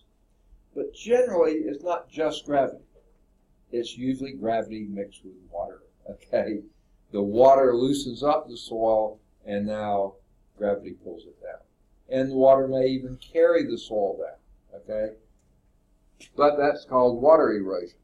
So there's, again, the integrate is here. If it's just moving due to gravity, that's called creep or landslide. Now, trying to think, there's just not too much of an example of landslide here in the southeast that I can think of, because the main reason we usually have plenty of growth on soils. We have trees, we have grasses, we have briars, we have other things that kind of sort of hold soil in place. But if you have ever driven by a road cut and seen the sign and said, caution, falling rocks, that would be landslide. Now, if you've done any hiking out west, you'll see examples of landslide lots out there. And probably up in the Appalachians too. I just haven't, been as much up there. But they do have landslides there as well. But that's erosion caused primarily mass movement of soil by gravity. And I say soil, it could be rocks, it could be boulders, it could be other things, but I'm mostly concerned with the soil, erosion of the soil. Okay. Now this is their example of soil creep. And frankly, I'm not sure I've ever seen this, especially to this degree. But they have a series of trees here, and you notice the trees near the bottom are bending in really bizarre ways. And that's because the soil is hauling them downhill. And they're not wanting to go down here. The roots are back up here. I've never really noticed that too much, ever. Anywhere I've ever been. But I guess it does happen, or they wouldn't have made this up. Okay? Now, what has happened underneath here was solid rock at one time, and still is somewhere deep enough in there. But over time, either physical weathering, chemical weathering, biological weathering, some type of weathering has occurred, breaking that solid rock into smaller pieces that we call soil. Then the soil up on top of the hill gets washed off or pulled off. On the steepest part is very thin, okay? And then when it starts shallow, the slope starts decreasing somewhat, the soil gets thicker, but it still is slowly moving downhill. I drive in to work when I go to the Birmingham campus especially. I turn off of Green Springs Avenue onto Martin Luther King. And right there is a pretty steep hillside. There's that, I know there's a McDonald's there. It seems like there's a church up on top of the hill there. And the hillside is so steep, pretty well covered with grass for a way, but then there's a place where it's so steep, it's just bare soil. And there you can see erosion happening all the time, just like this part here. So bare that you actually see possibly rocky stuff underneath it. Okay? And you will see that. That's erosion due to gravity alone, soil creep, landslide, two types. Gravity pulling materials down the hill. Here is, to me, the much more common form of erosion. The most important of all gravitational erosion processes is running water. And water doesn't run because it's trying to get exercise, okay? Water is running because gravity is pulling it downhill, okay? Period. There are 3 transport mechanisms to running water erosion. And I'm actually going to add something before this, okay? There are 2 mechanisms by which water causes erosion. The second of these is this. The first of these is detachment. And you think of this when you think of, let's say, one of those big summer thunderstorms is just about to start, okay? Have you ever seen it when those drops come down and hit your windshield, right? It hasn't been raining, and that big old drop hits that thing and scares you to death almost, because that's a big old drop of water, okay? Now the odds are, and this is hard to believe here in the southeast where it's so warm, especially in the summertime, the reason that those first few drops are that big and heavy is because in that thunderstorm, that thunder cloud, that's called a cumulus cloud, we're going to talk about this in a later chapter, those things can go way, way, way up into the atmosphere, miles up. And what happens in that cloud, moisture is hauled up, and it gets so high up, it actually freezes. And then it starts coming down. And then another current of air will pull it back up, and it freezes some more. And it keeps going up and down like that until basically what it's forming is a hailstorm. Okay? Going up and down the column, maybe melting a little bit, but then refreezing and then refreezing bigger. And at some point, it gets so heavy it can't hold it up there anymore, and then it falls. And as it's falling, it's melting. And right before it hits your windshield, or sometime before that, it's melted completely, but it's a big old chunk of water, which at one time probably was a chunk of ice, probably a hailstone. Okay, but picture one of those hitting bare earth. Now that earth may be, sort of held together by, physical or chemical bonding of some nature. That big old high-powered, heavy drop of water hits it, it's going to detach the soil from the surrounding soil. So that's the first stage, detachment. The second stage is transport. That's what we're talking about here. 3 of the stream mechanisms. Now remember that stream of water we showed running down, and it said it was using it to illustrate chemical weathering, but I said it could also be some physical weathering or mechanical weathering because, number 1, dissolved materials, that's hydration, dissolving, hydration. So that's a chemical process, are carried downstream. But also suspended particles, that's physical weathering. You haven't dissolved the material, you're just carrying it down. And those suspended materials are also brought down. Now, especially if that water is running rapidly and, say, running by a bend where it hits into a rock wall, if it's got suspended material, say sand particles in it, it's going to grate away at that wall. And enough time going on, it's going to take away more particles. And then they're going to be suspended also. And then also you have rolling, bouncing, and sliding materials along the stream bed, which digs it out and makes it even deeper. And remember that picture of the Yellowstone River and the Yellowstone Valley coming over the upper Yellowstone Falls and how deep that valley was? That is what's been going on for centuries, eating out that valley deeper and deeper, wider and wider as it happens. Okay? Now, the stream bed evolves over time. Now, we're going to see this concept here, and we're going to see it again a little bit later in the chapter, and they read almost identically. This is talking about the stream bed. The other's going to be talking about land forms. Guess what? They're almost the two sides of the same coin. So here we have water coming from somewhere up the hill here. I bet you it just rained not long ago, and you've detached the soil particles. You can tell, look at the color of that water. That's not dissolved, that's suspended materials in there. They can be clays, it can be maybe silt, could be humus.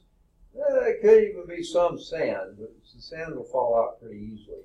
But that's the material coming down, dissolved materials coming off the hillside.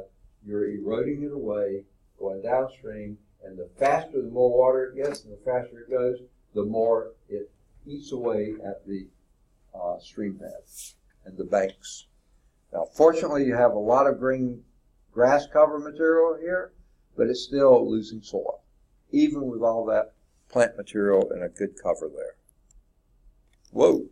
So here is a stream development. See, this last slide here, stream bed evolves over time. That should be on the next slide, because that's what it's talking about, stream bed development. Okay? Now, in its youthful time, the landmass has been recently uplifted. Now, when we say recently, remember we're talking geologic time. If the Earth is a few billion years old, recent could be just a few thousand years, okay? That's not very old at all, okay? We don't think of that as being recent. Landmass recently uplifted. We don't have much of that here in the southeast. Out west, yes, big time. Most of the Rockies are recently uplifted, okay? Here we have stuff that's wearing down.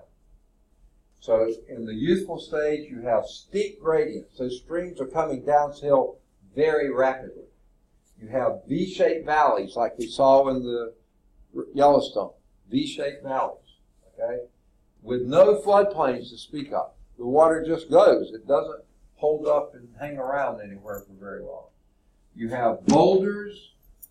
You see them there sticking out. You have rapid, very steep water things and waterfalls. So that's where the resistant rock is holding back and the water is coming over it. All the time, eating away at that resistant rock. And in a few years or decades or centuries, that is going to be back here. It's not going to be where it was before because the water is constantly wearing it down.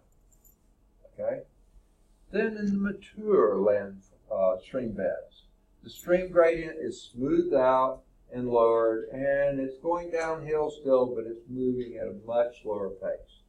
And the stream tends to meander with a floodplain over the floodplain. Okay? In the old age, we're going to relate to this, very low gradients. In other words, the streams, broad, gently sloping valleys, sluggish flow, and because everything is almost the same level, you have more floods. Because just a little bit of water is going to fill up everything. Okay? Now, when I read these, I think of this. Up here in our part of Alabama, most of the water moves pretty quickly. When you get down onto the what they call the coastal plain, they also call them the wiregrass area. There's another one, I can't think what the other name is called. Everything moves a lot more slowly. And then you get down into a low-lying, swampy area where it just hangs around. You get much water there, everything floods. Okay? Up here, it runs pretty quickly. Now, sure, some of the places like Village Creek and stuff like that, they are going to flood, just can't handle that much water. But other places, it drops off pretty quickly. But the mature places, you will have some flooding on the floodplain. Okay? Now, here's the artist illustration of this. We're talking stream beds here. The stream beds run downhill very, very, very quickly. Okay? No hanging around anywhere. Okay? You may have a few lakes or something like there where it's been blocked a little bit, but generally it's going downhill pretty fast. Steep V-shaped valleys. You have boulders, and they don't show any waterfalls here, but you could have waterfalls there. In a mature landscape, all the sharp angle peaks have kind of rounded over. When they rounded, the soil filled in the valleys, slowed down the movement. So now the streams sort of wander down here at a much, they're still going downhill, but at a much slower pace. Okay, and in the old age, just about everything's flattened out.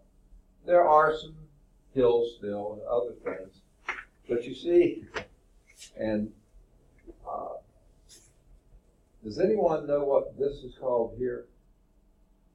That little comma-looking area here? It's often called a bow lake. What it means, this is an area which is pretty low gradient here, and at one time this stream probably came over here and went this way. But then over time, either something filled in here, this sunk lower, or something happened, and now it changed, but it left a part of this over here. And that's called the bow lake. My wife's brother and his wife, they live in Alexandria, Louisiana, which is down Louisiana, pretty flat most of it, but they have some hills. But they bought a place, sort of not quite a vacation home, but just a place up, recreational type place, and they built a house on it.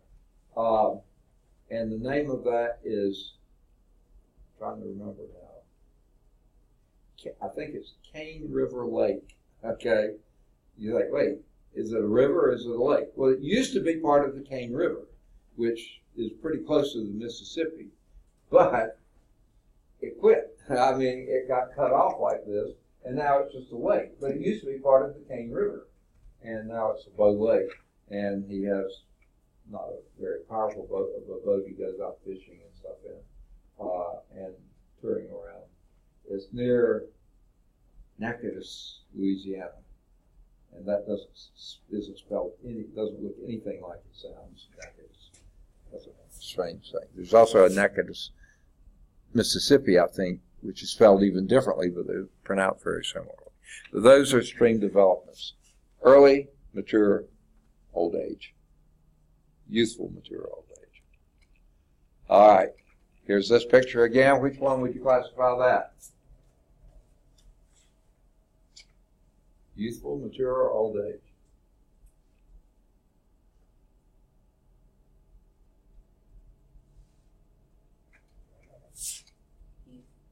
Youthful. Waterfall right there, youthful.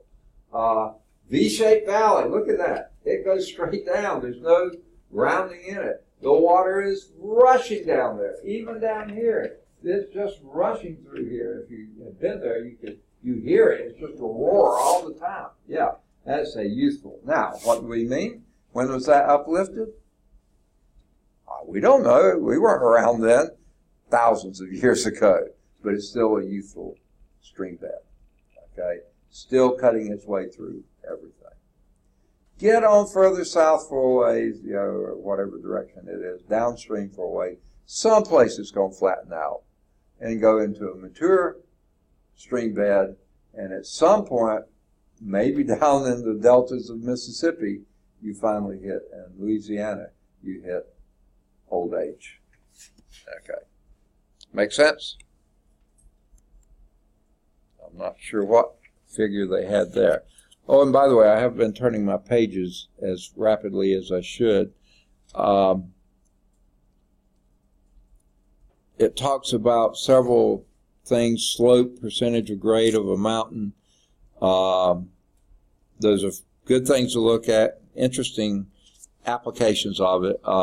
Class examined a graveyard to measure the displacement of tombstone by the process of soil creep, and sure enough, the tombstones that were older tended to be leaning further than those that were newer tombstones that were still sitting fairly upright.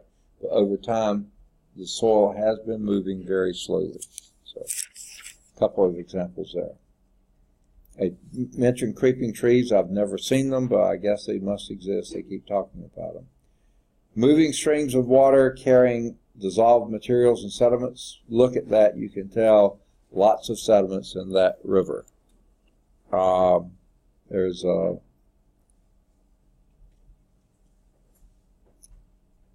example there giving some of the numbers.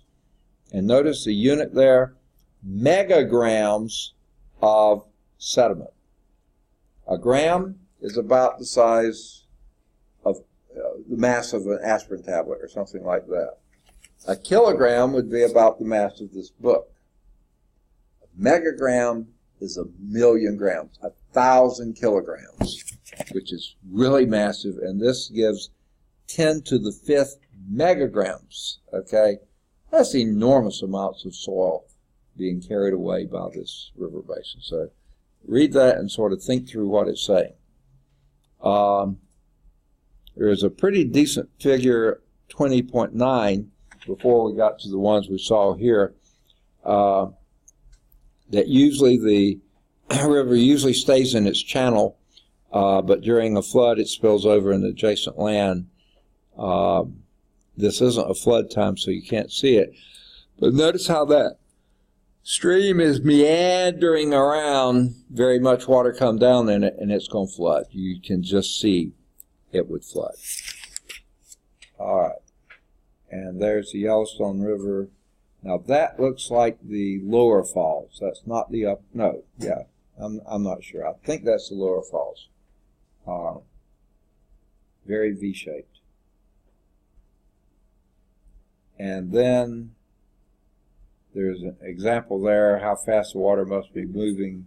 Have a lot of assumptions with those problems, so I just don't think it's worth doing too much with. Okay. Now, in your text, I'm trying to find where the deltas are mentioned. Yes, that's right at the end of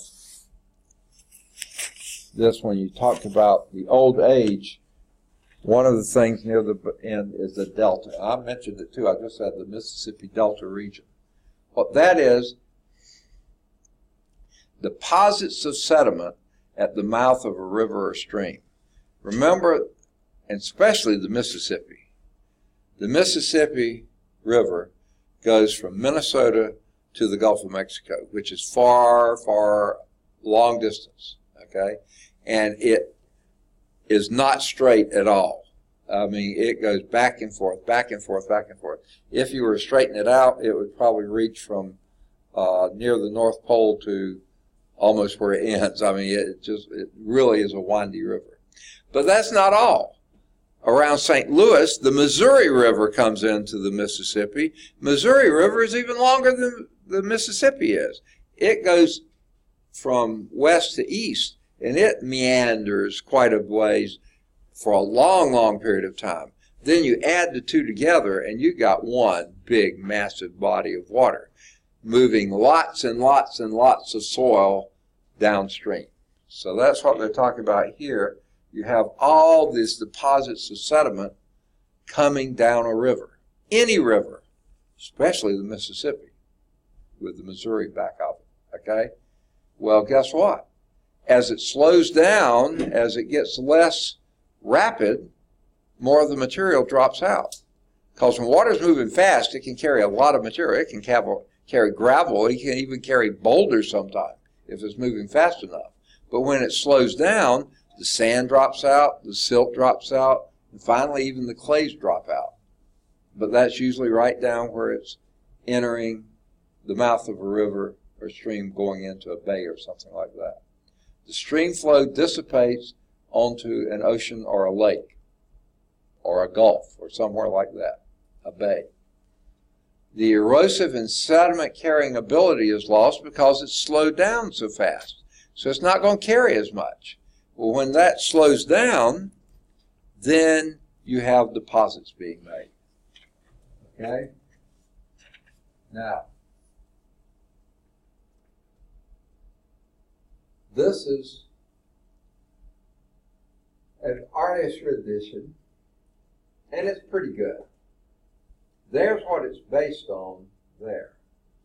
And I'm not sure you can actually see what used to be the coastline. It was somewhere way up there. All of this that you see here is stuff that has come down through the water, been dropped out when the water slowed, and built up land. Okay? Now this is not going to be a great picture, I know, but I want you to, when you have a chance, go and look at one that's better.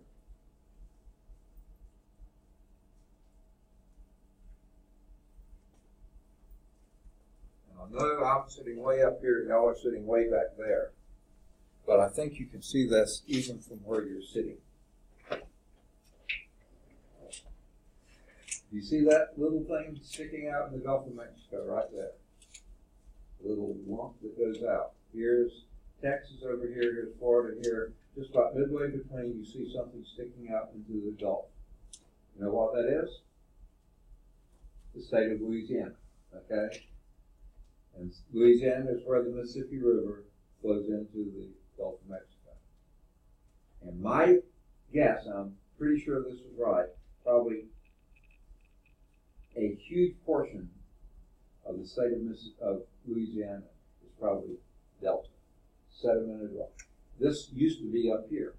It used to be up here in the Rocky Mountains. That's where the Missouri River comes from.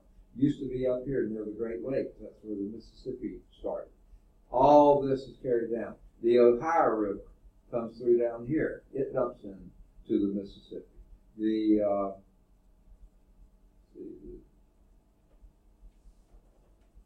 Trying to think some of the others. I was wondering about the Tennessee River.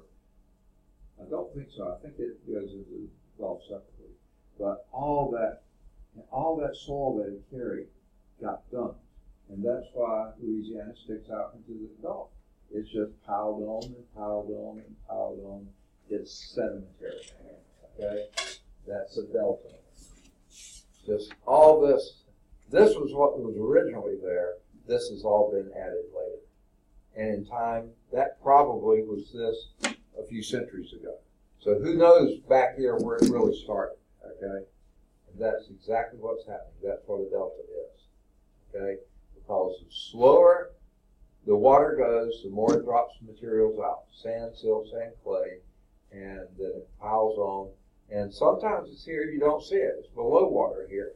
Like in here, really shallow, but that's still dropping stuff out. But then the next layer builds onto that, and soon you're about above water level.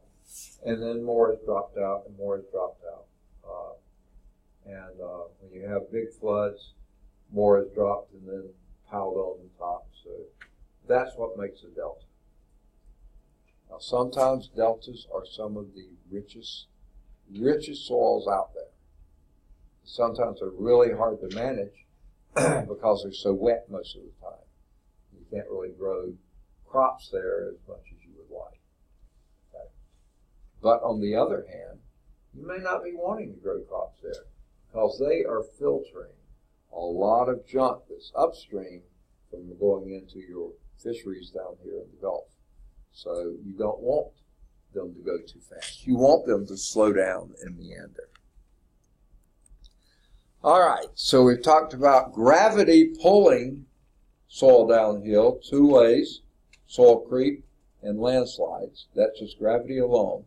And then water, gravity pulling water downhill, which carries most of the soil down. That's the biggest contributor. But we do have another one, and that's ice, glaciers. Masses of ice on land that move under their own weight. Again, gravity pulling them downhill. But these are going incredibly slowly. Way slowly. You don't notice they're moving, but they are. They form from snow that's accumulated over a number of years that could be as few as 5 years. If you had heavy snows 5 years in a row, you may have formed a little glacier by then. But some of these glaciers contain snow at the bottom that landed 3.5 millennia ago. Okay, 3,500 years ago. That would have been 1,500 years before the birth of Christ. I mean, that long ago, okay? Now, they classify glaciers in two ways. The first is called the alpine glaciers, and that's not really a very good name for them, but that's what everybody calls them. Lots of people call them. The reason they call them alpine glaciers, they were first described and discussed and stuff in the, guess what mountain range? The Alps in Europe, okay? Yeah, that's where a lot of, science was born and stuff like this. So they named them alpine glaciers. Guess what? These in the Western Hemisphere have never been anywhere close to the Alps, but they're formed in mountains. They're formed at high elevations. They flow through the valleys, so therefore the better name for them would be valley glaciers. Valley glaciers. So that's one. Way high up in the mountains where you have steep valleys, the snow fills the valley, and then the snow, under the weight, force due to gravity, slowly moves downhill. Okay. Then we have what they call continental glaciers. These cover a large area of a continent. Today they have big ones in Greenland and Antarctica, but both of these are getting smaller because of global warming. They didn't mention this, but we have actually seen one. I'm pretty sure this is called a continental glacier. It's called the Columbia ice fields. That's in, I believe it's British Columbia. That's where the Columbia comes from. Somewhere up near, there's Jasper, yeah. Somewhere north of Jasper, this is Jasper, not Alabama, but Jasper. That's actually in Alberta. Jasper's in Alberta, but it's real close to the border of British Columbia. So you go up and over some from there, and you hit the Columbia ice fields. Okay? I don't see anything on this map. This is a very small scale map to tie that to. But we went up to see that. My wife's family used to take sort of a major vacation about every 2 or 3 years, summers. And one year we went up to British Columbia. And it was really kind of sad. You got to a place and you saw the stake in the ground there. And that's where the glacier, when Caucasians first discovered it, the Indians had known about it for centuries, I'm sure, but when Caucasians first discovered it, I think it was the early 1900s or maybe even before that, they drove a stake there. This is where the end of the glacier was. Okay? You have to walk about 1.5 miles up a valley to find the glacier now. It's retreated that much in less than 200 years. Don't tell me there's no such thing as global warming, okay? It's happening. It's there. It's been documented. And this was, when you finally got to the glacier, though, it's not in a valley necessarily. It covers just a broad area. So that's called a continental glacier, as opposed to a valley glacier or alpine glacier. What kind do you think this is? That, by the way, is all snow and ice. That's not water, but solid water. What kind is that? Alpine or valley, or is that continental? Anybody? What kind do you think that is? Alpine or valley, or is it continental?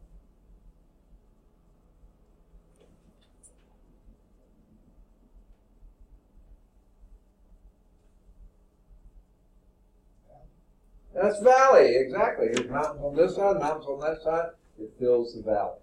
Now that valley may be way deep. And guess what? That doesn't look like it's moving, but it is. Very slowly moving down.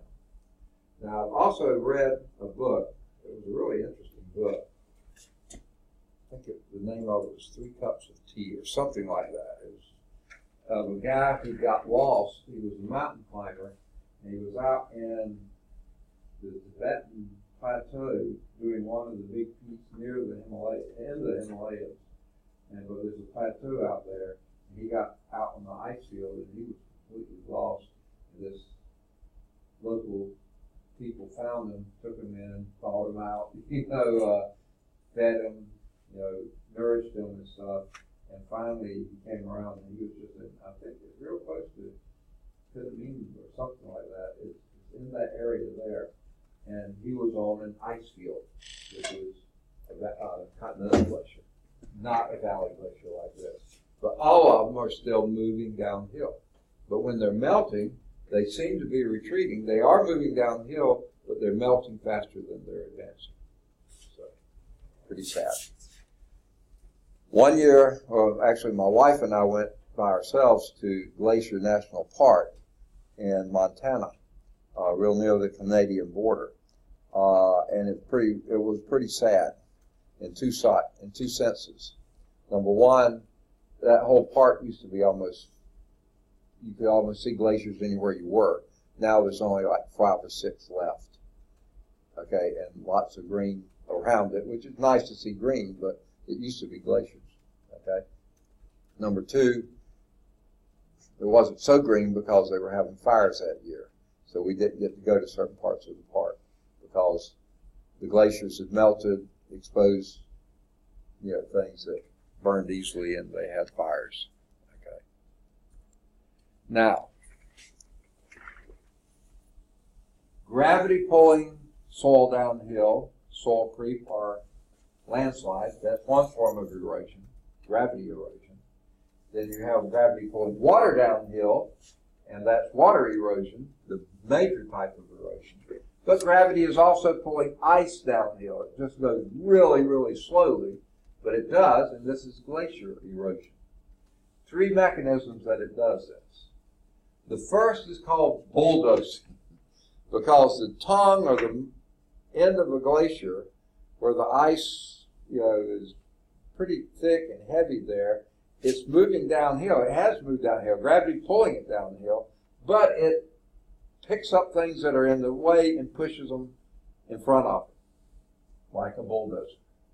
Okay? And those deposits that get pushed ahead are called moraines. Okay? Now, I think it was a trip that we took to Alberta and British Columbia, Canada. We went to this beautiful, beautiful area, and the name of it was Moraine Lake. And the reason it was a lake, it had been a valley glacier pushing down here during the Ice Age, but then at some point it started retreating. Well, that bulldozed deposits in front of it, and I mean, it was incredible. Huge boulders the size of multi-story houses and buildings were just laying in there, just all on top of one another, and they had just been deposited there, left when the glacier started melting. And then, as it started melting, it left water, but the moraine formed a dam, and it made a beautiful lake behind it, and that was called the Moraine Lake. So the bulldozing forms the deposits called moraines, and sometimes they block the flow so badly they form lakes behind them. So that's the first type, bulldozing in front, but then also just the sheer weight of feet, hundreds or thousands of feet of ice, heavy, heavy ice, grinding on the bottom of that valley, basically produces your silt-sized rock flower. That is brutal on that rock, and that produces your silts. Now, those silts ultimately will get down and mix in with other soils, other places. That's why you don't have that many silts around here, because you don't have any glaciers around here. And then the third, okay? This glacier moving there under a lot of weight and pressure, especially if the water near the bottom melts just a little bit. And now think of this. Have y'all ever watched people's ice skate? Okay? Now one reason people you can ice skate, is that blade is very thin, but you got your whole weight on a very small area, so you're putting a lot of pressure on that one little area. And what happens is, when you put a lot of pressure on ice, it melts, but then when you release the pressure, it refreezes. That's exactly what ice skating is. That blade is melting the ice in front of it, but then it freezes right as soon as the pressure is released. Unfortunately, y'all remember the snowpocalypse they had about 5 years ago? It was about a little bit earlier in February, I believe. They were calling for maybe a fine dusting of snow that day, but it had been brutally cold that night.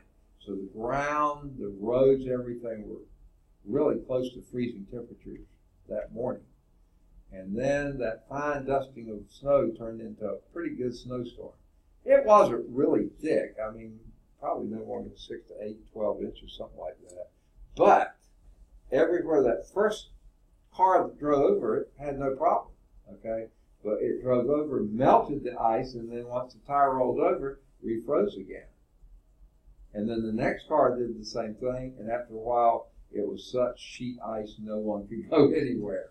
And that's what happened. People just did not move because you had enough of that. Well, that's what happens with a glacier. That pressure, the thing, melts the ice just ever so slightly.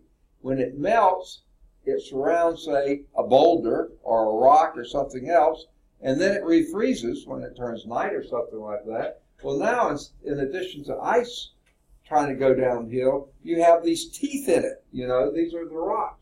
The glacier water freezes the surrounding rock, pulls it along, grinding out the valley underneath. It's just like you're running over it with a coarse tooth comb, you know, pulling up the thing, okay? And that's plucking. So you have bulldozing, abrasion, that's just grinding away, and plucking, picking up rocks and other things, refreezing, pulls it along. It's like you have teeth in it. So it really does a number on the valley. Okay.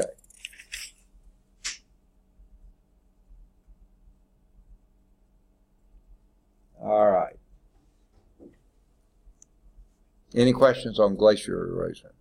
So you have gravity pulling soil downhill, that's soil creep and landslides. Gravity pulling water downhill, that's the major force of erosion. And then you have gravity pulling ice downhill, and that's glacier erosion. Much slower process, but still significant. And by the way, since we've talked about soils and we've talked about other things, y'all may have seen the movie The Ice Age, but that was just a comedy. But when the ice ages were happening, the whole of Canada was probably one big continental glacier. Okay, just enormous glacier moving down. And it moved down, and they think that maybe that dug out Hudson Bay. Maybe it dug out the Great Lakes. We don't know for sure, but we think it possibly did.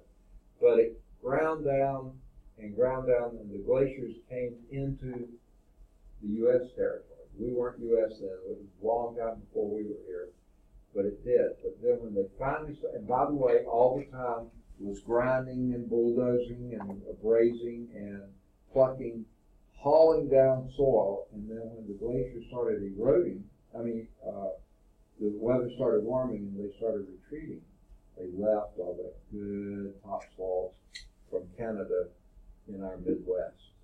And there's no finer soils on the planet than are in Illinois, Iowa, parts of Nebraska, richest farmland you can imagine.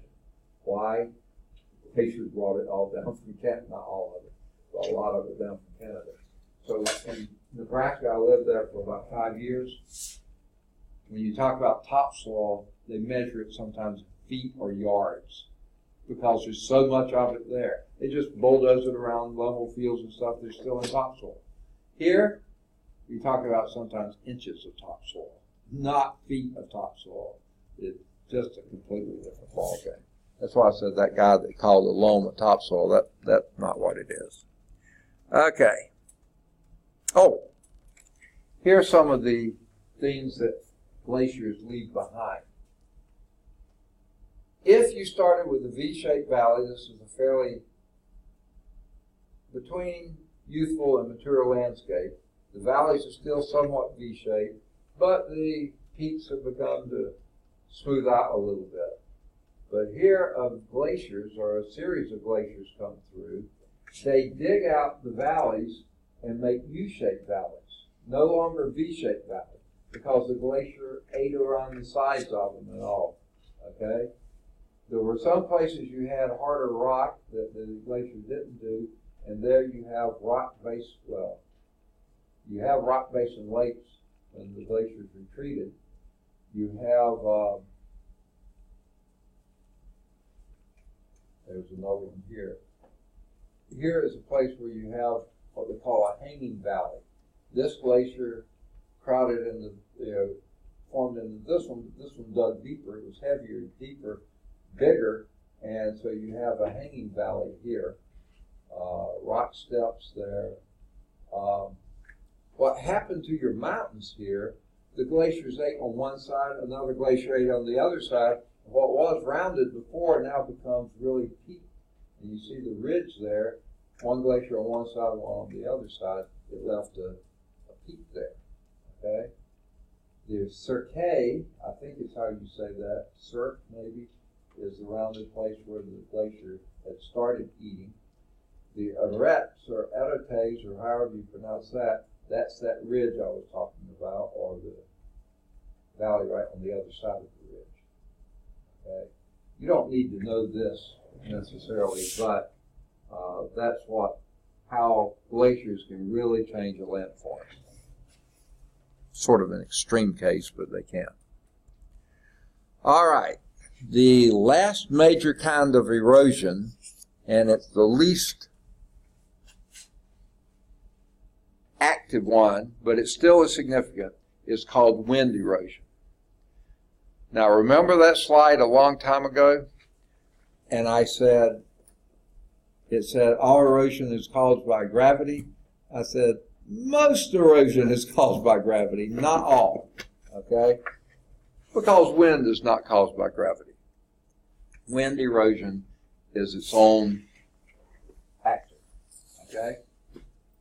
Now, considerably less efficient than either water or ice, okay? Water erosion, that's the biggest, okay? Gravity causes that. Ice erosion, it's really slow, but it's major. Gravity causes that. But wind, nothing. And here are the two major processes. This is a lot like I was describing to you before. The first they call abrasion, which I was calling detachment. The wind hits a rock, say, especially if the is happen to carry little sand particles with it. And the harder the wind, the faster the wind, the harder the bigger pieces it can carry. They call this natural sandblasting, abrasion. And this produces what they call ventifacts. That's characteristic forms that are called by the wind. The vent means wind, okay? The shape can depend on the prevailing winds, and we'll see an example of this here. And it's kind of almost artificial, but now it's just a drawing, okay?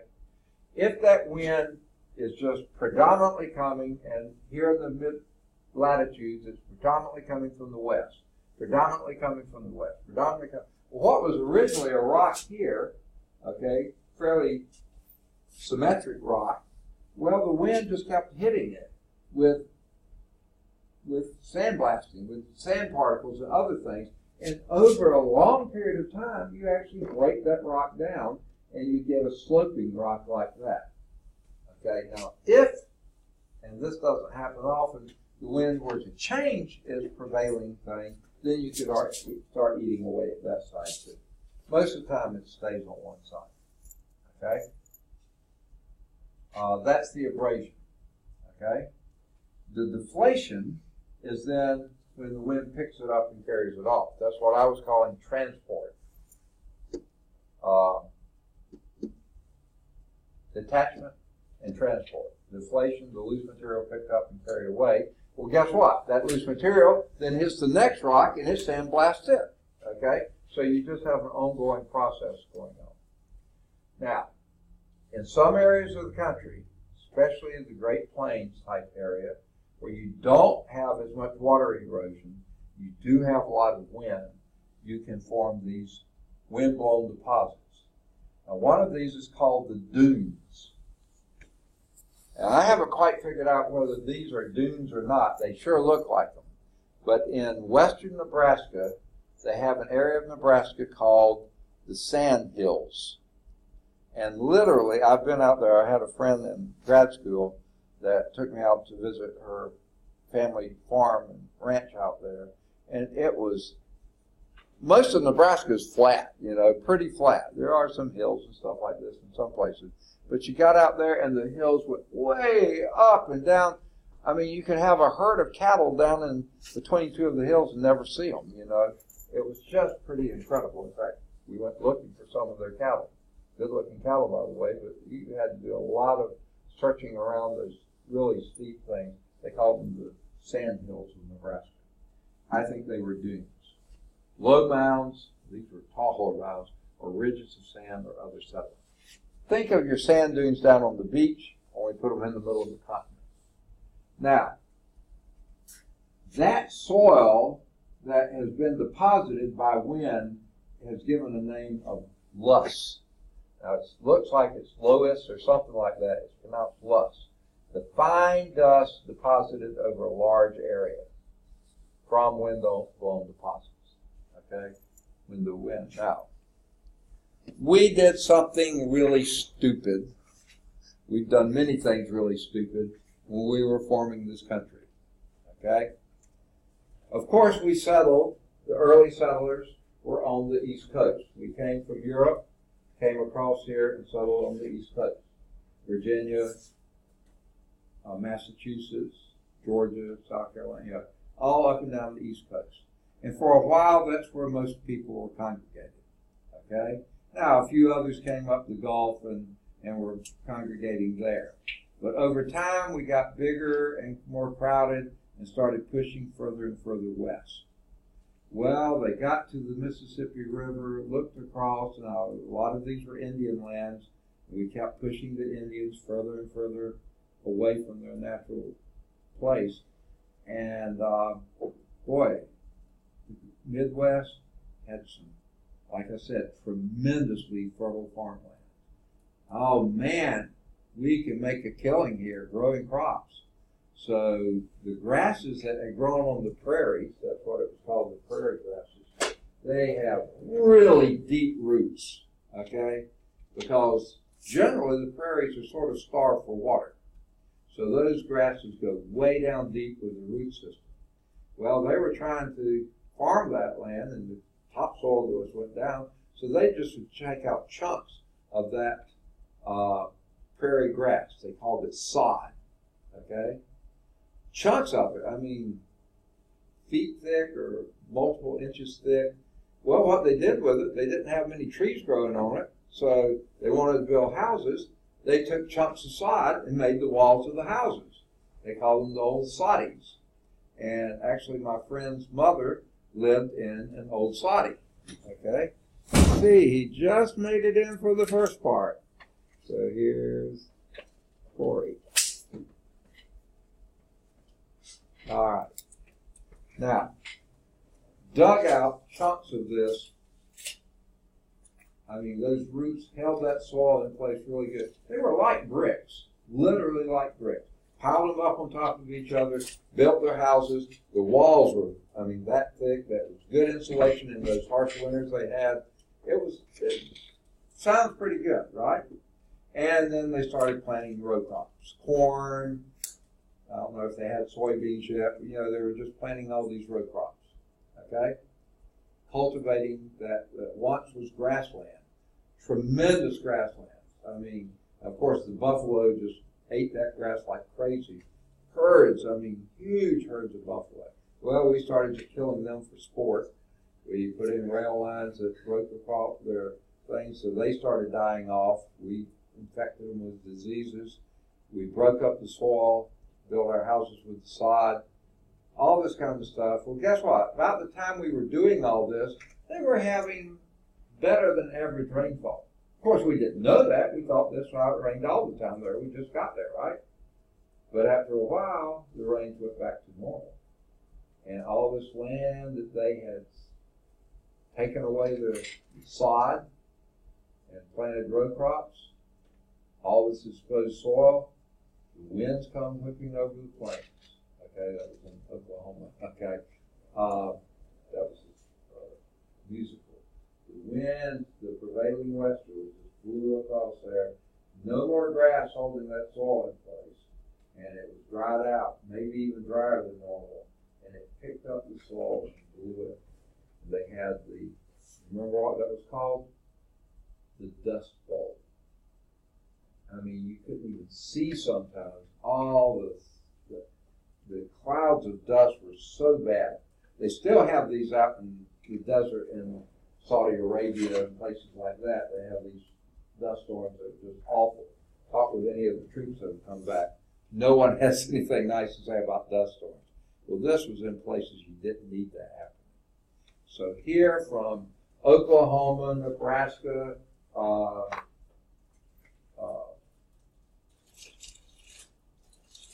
Kansas, those kinds of areas there, the wind just picked up the soil, blew it east. They found prairie soil deposited in Philadelphia, in New York, in places like that. Enormous amount of wind erosion occurred.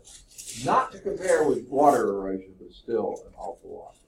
So that loss is the fine dust deposited over a large area. During the Dust Bowl, there was a lot of that happening. All right. Now, before we were talking about development of streams, guess what? They describe landscapes the same way. Now, first we'll start with land forms. These are the Earth's surface features. You have broad features and you have minor features. Broad features would be your mountains, okay? The Appalachians, the Ozarks, the Sierra Nevadas, the Rockies, the Andes, the whatever. Big mountain ranges, broad features. Then you have the plains, the Great Plains, the Mojave Desert, things like this. And then you have the plateaus, Fort Valley Plateau over in Georgia, part of that comes into Alabama. Big, broad area. And then you have the minor features. The hills, the valleys, the canyons. Now, the Grand Canyon would be more than a minor feature. That would be pretty broad-based itself. But most of the time, you're talking about that. Red Mountain, whatever the ridge that Summit in Alabama is on, that sits really high above everything else. And really, if you go down the Bessemer Superhighway here, just a short distance from here going toward Birmingham, you get up on top of a hill, you can see the whole city of Birmingham. And you're miles and miles away from Birmingham. And then you go down, you never see it again. So that's some hill area there. So the generalizations are based on the rock structure, okay? Weathering and erosion, and the stages of erosion. Now, what do we mean by that? Well, the rock structure, if the rocks are mostly granites, which are highly resistant to both water and wind erosion, they're going to stay there. But if these rock structures are mostly sandstone, which is highly susceptible to water erosion and wind erosion, you're going to have different rock structures left, okay? A lot more erosion is going to happen. And then the weathering and erosion. Now, let me tell you a couple things. We're going to talk about this in the weather chapter as well, but let me mention it now. Weathering really has two components. One is temperature and one is moisture. Okay? The temperature, every time you go up 10 degrees Fahrenheit, this is a rule of thumb, 10 degrees Fahrenheit in temperature above 40 degrees, the rate of chemical weathering doubles. So from 40 degrees to 50 degrees, you double the rate of chemical weathering. You go 50 to 60 degrees, you double it again. So now you're 4 times what you were at 40. Go from, 60 to 70, double again, and you're 8 times what you were at 40. And every 10 degrees you go up, your chemical weathering. And in many senses, your biological weathering too, okay? So the temperature matters, but also the moisture matters. Think of back of those weathering processes. Even oxidation happens more in a moist environment than it does in a dry environment. Where do you get more rust? Where it's been exposed to water, right? If it's been dry the whole time, that nail's hardly going to rust at all, okay? But when it's been exposed to water, yeah, they'll have a lot of rust. And then hydration is nothing but water erosion, water chemical weathering. And the acidification, you don't have an acid unless it's mixed with water, okay, dissolved in water. So yeah, all of those are very water-based. So weathering includes high temperatures and high moistures. Guess what we got here in the southeast? Both high temperatures and high moistures. In the northeast, where you may have high moisture, it's cold for half of the year. You don't have any chemical weathering there. Here, we have it year-round. India, I bet you have tons of chemical weathering because they have monsoon seasons, okay? So, the erosion, that depends on, partly on the weathering, but also how much water you have, how much wind you have, or how many glaciers you have. We don't have any here. Okay, stages of erosion, okay?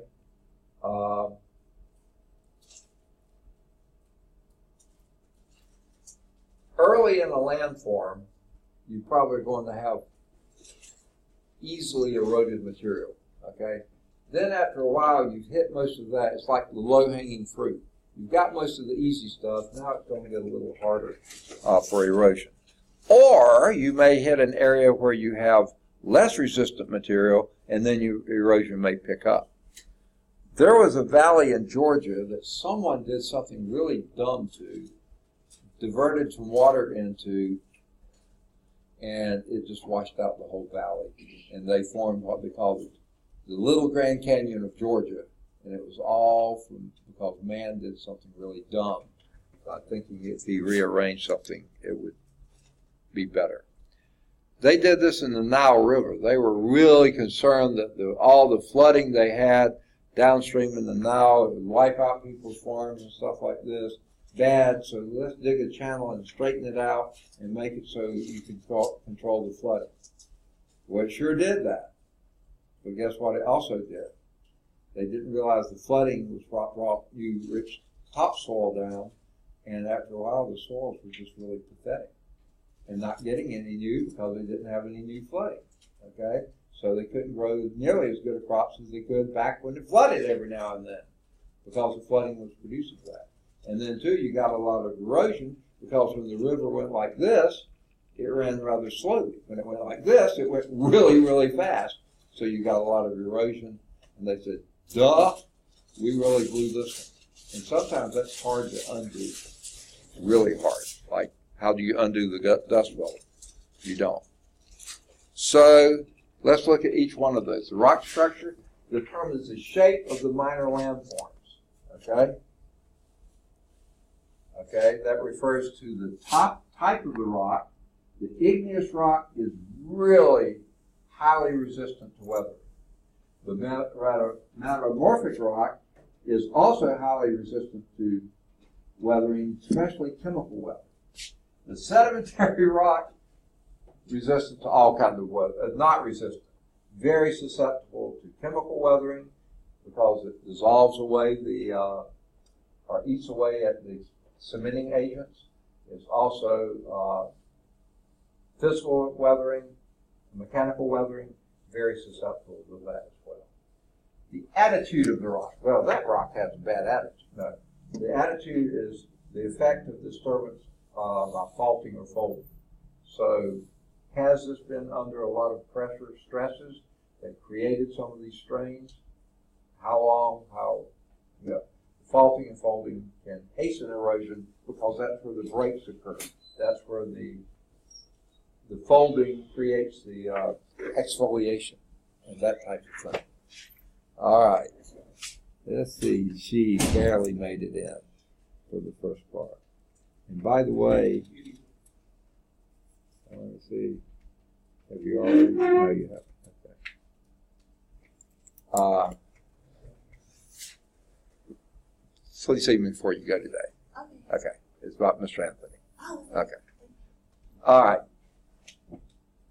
Because the folding and faulting can exfoliate and also break apart rock structures, hastening the breakdown. So that's all parts of rock structure. The weathering and erosion processes, I was mentioning some of these. These are influenced and controlled by such factors as climate and elevation. Okay, I thought this was a later chapter, here it is now. The places you get the most warm, moist climates. We got them both, folks. Chemical weathering dominates, doubling in rates. Every 10 degrees Fahrenheit you go up past 40 degrees. The landforms will typically have softer, rounded outlines because the weathering has been so intense. Okay, elevation, the higher it is, you typically are colder and also more wind effects. Okay, valleys, things sort of settle out and drop into valleys. Now, dry climates, as opposed to warm, moist climates, mechanical weathering dominates. Chemical weathering in the warm, moist climates, mechanical weathering in the dry climates. This can be wind erosion. It can be just gravity erosion type stuff. Here you'll have sharper angular outlines are more common than in the warm, moist where you have the softer, rounded outlines. Okay? And then the stages of development. And here's what we've seen before. Before we're talking about stream development, here we're talking about landform development.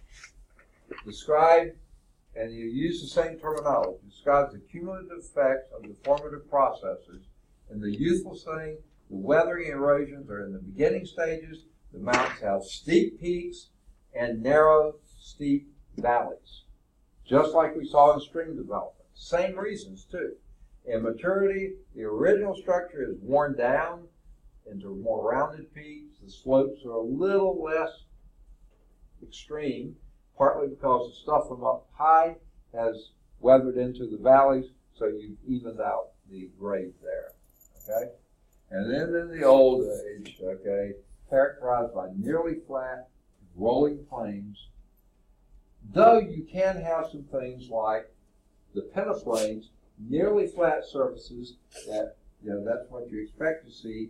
But then you'll have stuck in the middle monadnocks, okay? What's that? Hills of very resistant rock. So even in an old age landscape, you can still have the hills because there the rocks are very more resistant. Now this is not quite the same, but it's somewhat similar. The place where we built our house over on the farm in Georgia, it's on a hill, and now we know why it's a hill. That clay under there is hard as a rock. When they went to dig the foundation, the guy on the bulldozer almost suffered a heat stroke. It was shaking that bulldozer. It could not break through some of that heavy, hard clay. Other places, eaten out, that's because the soil was not as resistant to change. And then finally, rejuvenation. After a while, even in old land is uplifted, you begin the process all over again, which is just the same thing we've seen in every chapter. The rock cycle, the process of uniformity, everything has these cycles that it goes through. Even after very old landforms, land can be lifted up, starts the whole process again. Okay? It takes long periods of time, thousands of years. So that's nothing on a geologic scale. All right. Yes, we just finished the chapter, just in the nick of time. Okay. Before we leave it, though, let's look at a couple of blurbs here. One is, this is pretty lame, unchanging of the hills. The hills are always changing, so that's not a very good phrase, is it? Okay. Acid rain. This is a really interesting blurb here. It's on page 518. It takes up most of the page. It gives some of the common materials and how much acidity they have. Hydrochloric acid, not that common, fortunately, because it's one of the most acidic, lowest pH, which is the greatest acidity. Your gastric stomach solution, 1.6 to 1.8, you can't find any naturally occurring things that are that acid. We have that in our bodies, okay? Fortunately, our stomach linings are really well constructed. Unless, of course, someone develops an ulcer. Now, I don't know, hopefully none of you have developed an ulcer, but if you know someone in your family, they say there are few things nearly so painful, because that is one strong acid that's in your stomach. Lemon juice, really acid. Vinegar, next. Carbonated soft drinks, amazing that they're that acid. It's just they're so sweet, we don't notice the acidity, but they are very acid. Guess what? There's a number on the teeth, so don't do too much of them. Grapefruit, really, really acid. Not as much as lemon, but still very acid. Oranges next. Acid rain, wow. That's pretty low acidity. Tomatoes are less acid than acid rain. That's amazing. Potatoes, even more, less acid. Natural rainwater without the acid rain, that is much more normal. Milk, even less. Pure water, absolutely pure, is a 7. Everything else below that is more acid. There's several questions here. You might find several possible potential paper topics just in that one little article. Dune angles, you can play around with that if you'd like. I don't see a lot there. But then people behind the science, boy, here's a handsome old dude, isn't it? John Wesley Powell. They call him one of the most romantic figures of the 19th century. I guess that's a good word for him. I never would have thought of it. But anyway, you can read through that. He could be a potential paper topic, but this can't be your source. This can be the idea, where you got the idea, have to get your source elsewhere. But if you read some of this, you'll run into other people like Grove Carl Gilbert, Clarence E. Dutton, W.H. Holmes. Any of those would be potential paper topics. And then they have some of the work that they did too. Okay. And then again, nothing replaces reading the chapter. Here, the chapter summary. The last chapter I said was pretty short. This one may even be shorter. Key terms, very few. Okay. In the chapter summary, you'll see italicized words. They mostly show up here.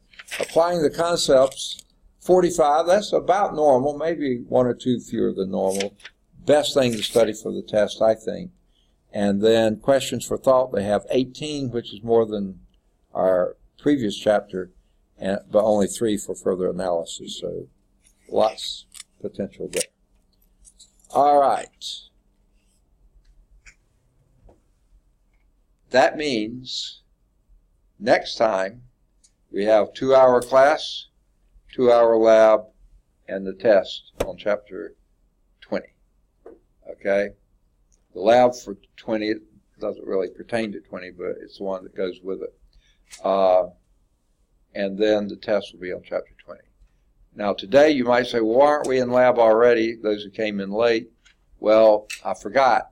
Chapter 19 is a take-home test, because the test bank was such lousy material, I didn't think it was fair to give you that as multiple choice questions. So I have it fill in the blank, take home, you use the book and find the answers. Okay?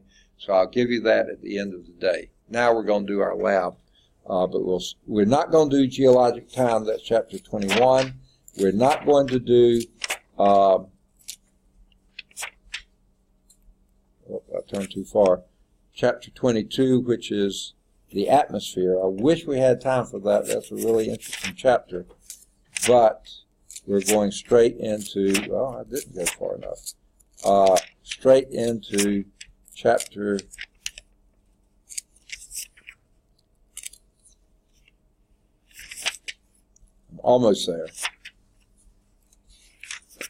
23, weather and climate. Okay? So that's where we'll pick up next time. And we'll have 2-hour class, 2-hour lab, and then 30-minute test on chapter 20. So let me end this. Y'all want to take a break? I know most of you have been sitting a long time. A few of you have taken breaks, which are fine. But let's take a break, and I'll be setting up the lab, and we'll go from there. will be lab in this room. We're not going anywhere else. But I've got to go down to the library and get some materials for lab.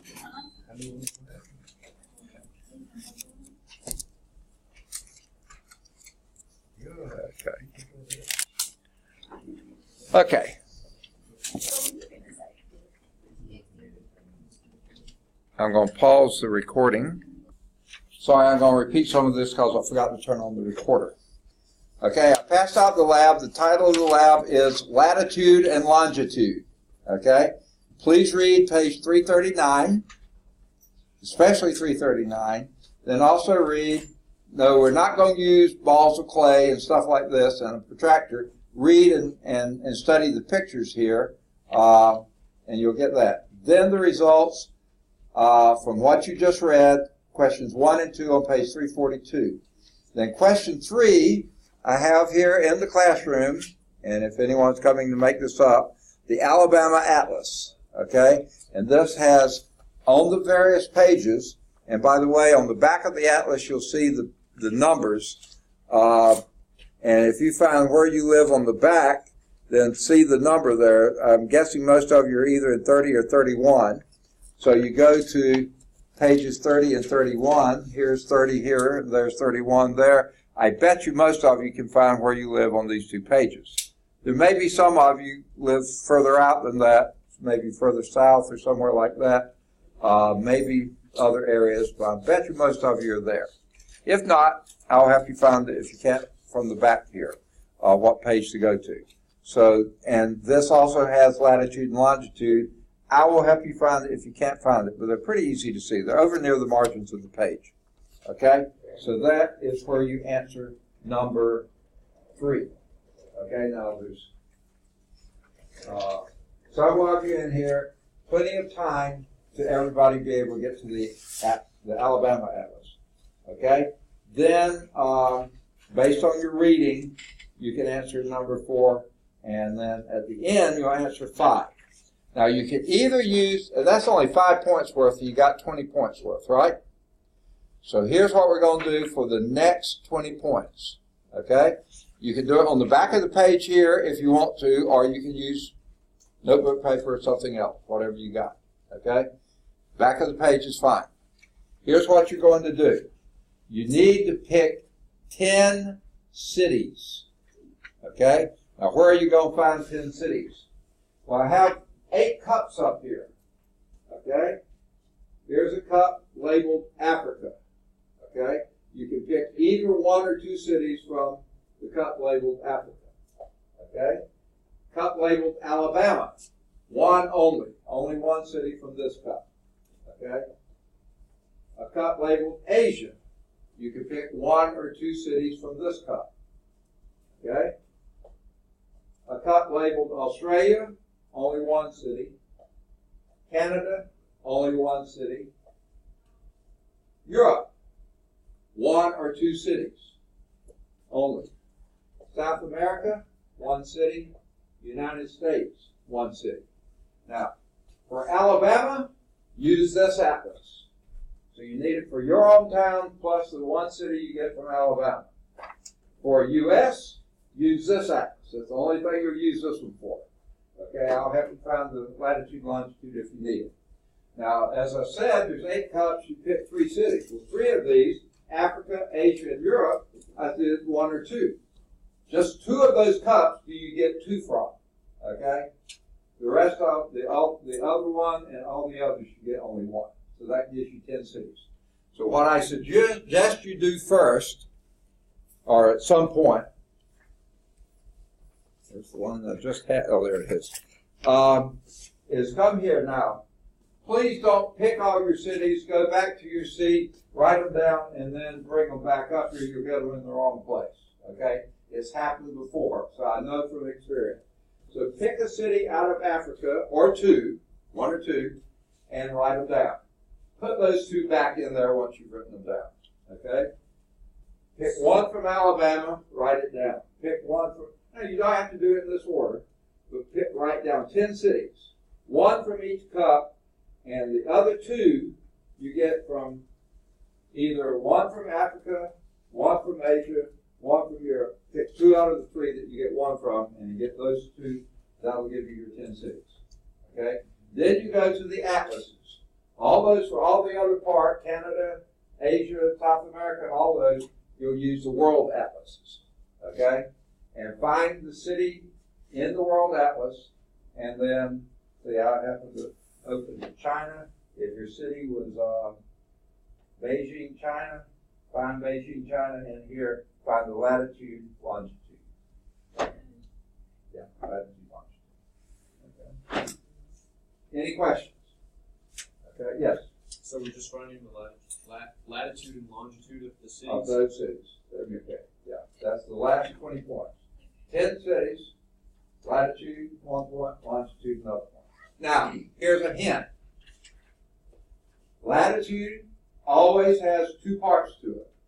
The first part is some number of degrees. If you can do it, minutes. Most of them you can't. Alabama, you can do minutes. Possibly U.S., minutes. Most of the rest of them, only degrees. And sometimes you may have to estimate that. Okay? Alabama, you can do minutes and seconds. So there's the first part, the numerical part. But every latitude is followed by a letter. N for north, S for south, depending on whether you're north of the equator or south of the equator. Okay? Every latitude will have a number, so many degrees, or minutes and seconds, okay, and a letter, north or south. Every longitude has a number, and by the way, the latitudes will be between 0 and 90. 0 and 90, north or south. Your longitude will be a number, and that will be somewhere between 0 and 180, 0 and 180, east or west. So you have a letter following that too. So if you don't have both the number and the letter correct, you don't going to get credit for it. So be sure you, and if you have any doubt, ask me, okay? Please ask, okay? It is a lab. You can work together, whatever you want to do. 3 atlases here, that should keep you busy. Only 1 U.S. atlas and only 1 Alabama atlas, okay? So the others, the world stuff, you'll have to share, but you can be working on your questions or picking your cup numbers or whatever. So again, on the cups, pull out 1 at a time, write it down, put it back. Pull out another, right, okay. Don't be mixing up the cups, please. They're hard to straighten out again, okay. And if you have one that you think is in the wrong place, ask me, I'll put it in the right cup. Okay? Y'all can get going. That's the lab for today, folks.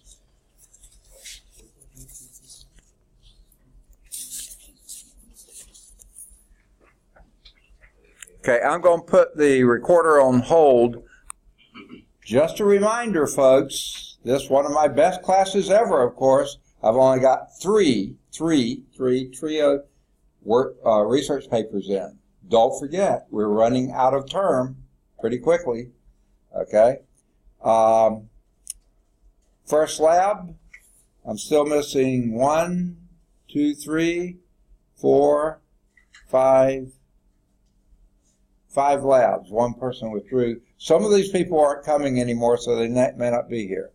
First test, 1, 2, 3, 4. Only 4 first tests still missing. Second lab, 1, 2, 3, 4, 5, 6. 6 second labs. Test 2, 1, 2, 3, 4, 5. Still missing. Lab 3, I hope y'all are working on every clear night you can get. Please do your moon lab. Okay? Get that into me before the end of the term. Test 3, missing 1, 2, 3, 4, 5, 6. Lab 4, missing 1, 2, 3, 4, 5, 6, 7. Test 4, missing 1, 2, 3, 4, 5, 6. Lab 5, missing 1, 2, 3, 4, 5, 6, 7, 8, 9, 10. And test 5, missing 1, 2, 3, 4, 5. Okay. Now, most of those 5 people missing tests are the same 5 people. Not all, but most of them are. Marcus Bogarty, we haven't seen in a long, long time. Derek Holt, I've never seen. He came the first day of class, and that's all.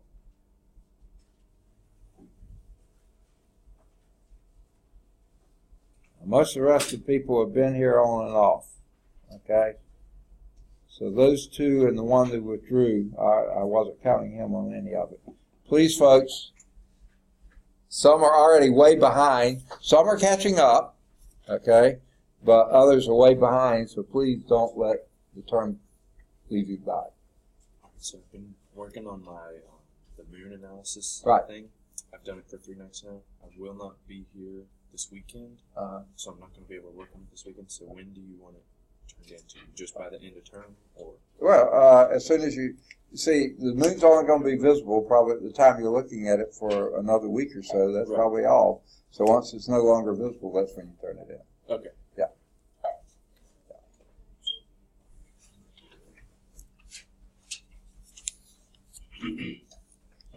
Okay.